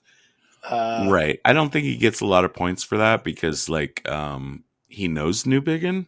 Yeah. So the fact that he notices that this person is not Karna is just kind of handed to him. Right. Right? Yeah. There's a little bit where he peels off the phone number off the phone and realizes like he's not at the address that he should be at. Yeah. But it's a little light. I couldn't put it on my list. Yeah. And then the next thing is when Midwinter is about to kill him, he brings up like, hey, I know you can't trust me, but I can get Leo. And how he does that is like getting to Anya. And that made my number 2 best tradecraft.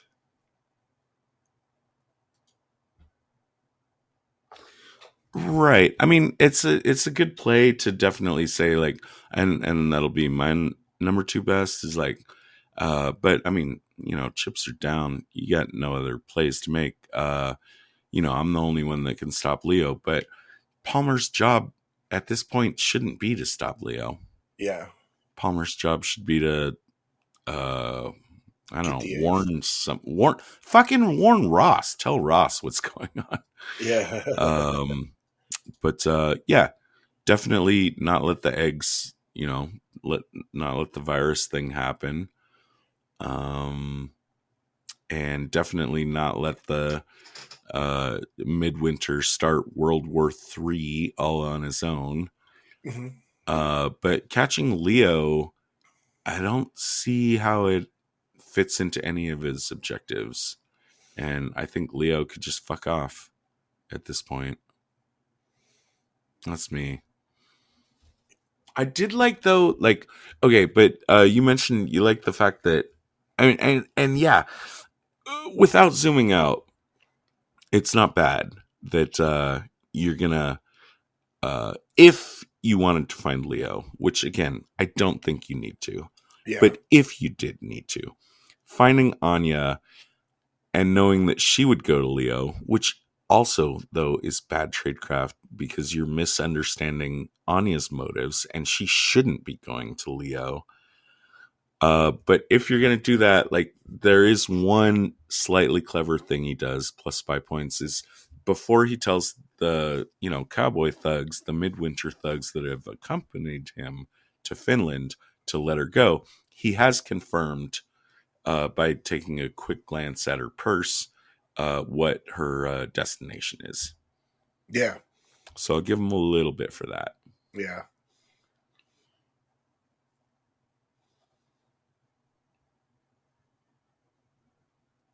And then he jumps in a car with Leo, chases the convoy, and accomplishes nothing except nearly getting killed.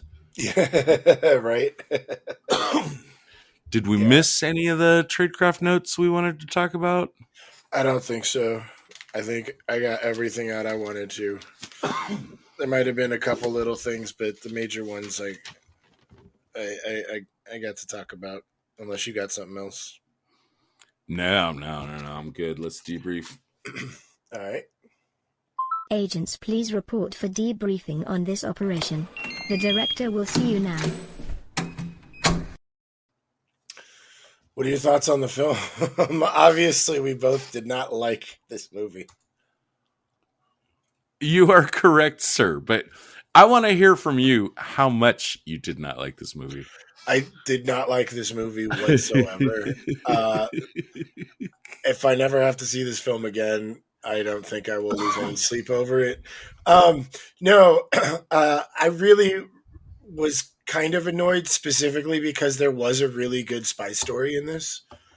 And from your notes talking about maybe the director's ego getting in the way kind of bothers me because it seems to be a ongoing theme, I guess in the industry that can happen and why like great ideas can kind of like get destroyed. And there's a lot of money and a lot of work that goes in. Right. I think there's a big distance between Saltzman and this director. Yeah. Like mental distance, like you have to, before you start in on a project like this, you have to like have those meetings where you sit down on the couch and you really have long conversations about what this movie is supposed to be about and make sure that you're both seeing the same vision. Yeah. And I don't think that happened here. Yeah. Not at all. I'm going to go pretty low. I think I've realized why Our Man Flint was a good parody. If nothing else, Yeah. Hold on, I'm holding back a cough. If nothing else, if this movie has made you appreciate Our Man Flint more, yeah, I will consider it an acceptable mission success. Yeah. So I think I'm going with a 1 on this because I think I was really harsh on Our Man Flint and I really didn't like it and it really bothered me and I didn't think it was that funny. But now that I've seen this film, I think there must have been a lot of spy films that have come out within like a window that Our Man Flint had to be made, and it made jokes that I didn't get because I didn't see movies like this. Dude, that totally makes sense. That totally makes sense. You're watching a parody of a genre that you weren't, bathed in. Yeah. And I think my only other one is Spies Like Us, ironically. And my 1.5 is Spy Kids. And I will tell you this much. I think I would rather watch Spy Kids than this film. Whoa, we're bringing the knives out, buddy. Because Spy Kids sucks. But it had moments, it had moments. So yeah, I'm going with a 1 on this one. Wow. Okay. I mean, it's definitely, for me, it's so clearly below the 3 threshold. Like, this is a bad movie. This is a movie I don't want to see again. I'm not as deep in the trenches as you. There are a lot of movies that we have covered on this podcast where, and it's, I don't think it's any big secret. Like, I end up watching the movie like 3-4 fucking times, Right. And you watch it once, and a lot of times, like, there's spy movies we covered that I like, and then over the course of writing all my notes and analyzing them, my enjoyment of the movie decreases. Yeah.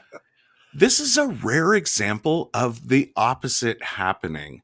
Because when I rewatch this movie, I, knowing what the problem with this movie is you don't know what the fuck is going on at all for half of it. Like, it makes not in a good way. Like, and not in a good way. Right. Yeah. This is a rare example of a movie that actually I kind of started liking more. The more that I looked into it, and I think this movie definitely benefits from a second watch, but not enough to bring it up past a 3. This is a solid 2 for me. Okay. I guarantee you it's better on the second watch. Now that you actually know why anything is happening. Yeah. But as a first watch experience, this is garbage. This is absolutely like a 1, even maybe a 0.5 for the first 45 minutes. But that's where I'll land eventually. It's a 2. If it was on, and my choices were, what are some of my other 2s? If I was sitting on a couch on a Sunday, somebody said, "Hey, you want to watch Spy Sorge or you want to watch $1 Billion Brain?" I'd be like, I don't know, toss up, flip a coin. And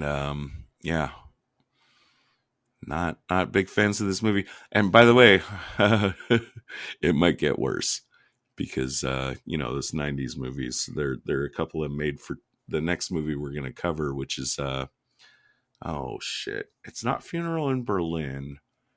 It's like Last Dance in Petersburg or some shit like that. Made for TV movie. Looks like maybe kind of a failed flailing attempt to revitalize the franchise that also did not succeed. So probably not going to get better. I'm having a lot more fun talking about the TV series, which we both agree is excellent. Let's finish up our business though here, and my best Tradecraft of the movie. I like improving an X-ray. That's clever, and the improvisation is good. Although he was told that the contents were alive, and I don't think you're supposed to X-ray live stuff like that. So yeah. But I don't know. Maybe he doesn't know that. My number 2, I Can Find New Biggin. Don't shoot me. And my number one best tradecraft and our daily double is, simply the fact Stock put Anya into place. I didn't like everything that Anya did, but we can both agree that Stock is the spy master champion of this movie. He's probably actually the hero of this movie. I think he's the only person that's actually responsible for anything happening good in this film. So I'm giving it to Stock for putting Anya in place. My number 3 best tradecraft was after Palmer finding out about the big, score from Leo. He checks on Dr. Karna and discovers that he's been killed. Good detective work and double checking your sources. My number 2 best tradecraft was Palmer. Like you, I think we hit our number 2 and number 1 together, but he basically went to find Anya to catch Leo, and I thought that was good. My number 1 best tradecraft was just the same as you, Stock planting Anya as a sleeper agent or a double agent for Leo. What about your worst tradecraft? Oh, had fun with this one. I had some head scratchers on which ones to include because there's some bad stuff. Yeah. Oh, and my number 2 is going to be so much fun to talk about because I think that's one we missed. And let me check. Oh yeah, no, it didn't even make your list. Okay. Anyways, my number 3 is just how wholeheartly Midwinter embraces Palmer into his organization for no reasons. Yeah. Again, as an audience member, I was very happy to see some character finally explaining anything to me. But Midwinter, don't do that shit. Yeah. My number 2 worst, it's a little bit of a combo. So this is the almost final scene of the movie, and we didn't talk about it, so I'll describe it now. We loved the Midwinter's army stocked, they're roaring across the frozen sea of Finland. They're going to invade Russia. They're going to start World War III. Oh my God. And the bombers, instead of bombing the convoy, they just bomb the ice. And the convoy just fucking sinks to its death. And that's awesome. But that's not what I'm here to talk about. It's that as Palmer, the sole survivor, and again, like just putting him into this pathetic role of simply being the observer of record, climbs out of the ice. There's a helicopter comes to him. It's Stock. What is Stock here for? Not to give Palmer a ride. No, Stock just wants to say, ha ha ha, hey, by the way, Anya was my agent the whole time. No reason for him to explain this. Also, here's back your eggs, which turns out to not be the real eggs. They're fake eggs, and it's basically baby chicks. It's basically Stock flying all this way to play a practical joke on Ross. Yeah. Which is dumb, and my number 2 worst tradecraft. Would have been my number 1 in a lot of movies. But obviously my number 1 is the utter lack of Palmer's instrumentality in the story and the way that it just sinks this movie to its core. Like, because Palmer is not important, everything else is not important. Yeah. I think that's the way I need to say it. Yeah. Before I go to my worst, I forgot. We were so worried about holding the big joke at the end that we didn't talk about it. It turns out the eggs that were delivered to Ross were just baby chicks. And I think that contends with me for worst joke, and with our Man Who Knew Too Much 1956, like, last shot of a film joke was fucking terrible.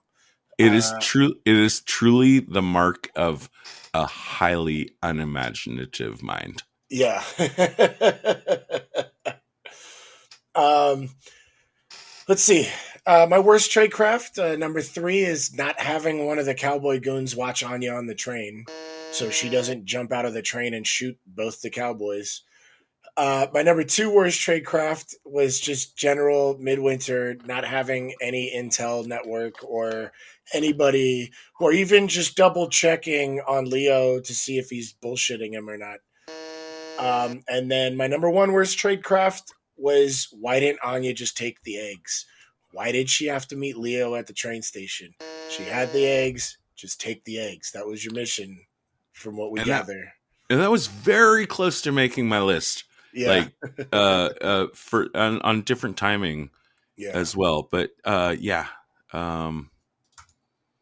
it's just like, look at your motivations of your characters and just tell them, like, ask them to do what they should do for their mission instead of, like, I don't know, just showboating about how cool I am.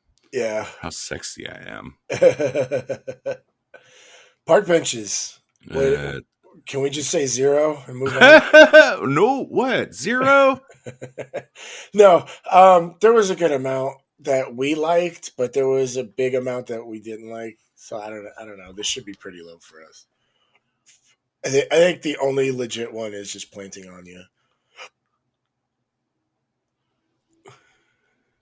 What do you want? You want to go with like a 1, or are you going to try and push me higher? Are you starting with a 1? That's where I'm starting. Okay. You scared me when you said 0 because like I said, like, there's a I think there's a good spy story happening in this movie. It's just hidden from us. Yeah. And I blame the director. Yeah. I think, I think the ideas going on with, some of these triple crosses and multiple motivations and especially like Newbigin's manipulation of the brain. Like, I think there's cool stuff going on. It's just like, I don't like that our hero didn't get to participate in any of it. Yeah. And so I don't want to drop that's why I have such a low rating for this film. But park benches, I mean, okay, it's not a 2. There's a lot of competent agents and characters that should not have made the mistakes they did, and that's kind of why I'm like, this should be really low. Yeah, I'm gonna give it the 1. I'm gonna join you with the 1. I can't try to push this up. There it is. 1 park bench for the $1 billion brain. Yep. Was fun to talk about. No, definitely, it was very fun to talk about, and was not fun to watch. No. And next time we're gonna continue the rest of the Ipcrest Files show, and then following that we'll be doing the 90s Michael Palmer film, which has eluded our name. Yeah, something in St. Petersburg. Okay, something in St. Petersburg coming in 4 weeks. All right. David, what should people do if they're tired of? I mean, if they love our Harry Palmer stuff, they could tell us that we should do more Harry Palmer stuff, to which we will probably say, fuck you, we're done. Although we're still going to talk about the TV series. But what would someone do if they like this podcast, but there's a spy movie out there that we haven't talked about and they desperately want us to? Email us on the contact page at spieslikeus.net, or tweet us at spies_like_us, or on Facebook, facebook.com/spieslikeUspodcast. We would be ecstatic to hear from you, and we'll argue with you, or you can tell us we suck, or that you love us, or whatever. And always let us know if we're allowed to read your emails or reviews online. That seems to be something that people enjoy sometimes. Another thing you can do, and this is possibly even more important than interacting with us directly, tell a friend. Tell a friend that you like this podcast. That is how indie podcasts like this actually get any kind of exposure. And if you don't like this show, tell an enemy that you love this show, preferably on a park bench. Yeah. Midnight in St. Petersburg. Give them that misinformation. Yeah. All right. See you next time. All right. Protocol 9 initiated. This podcast will self-destruct in 20 seconds. The preceding transmission sampled the songs Ice Cold by Audionautix, Enter the Party by Kevin MacLeod, and sound effects from freesound.org. Attributions and links are found at spieslikeus.net. Editing by Todd Hostetler.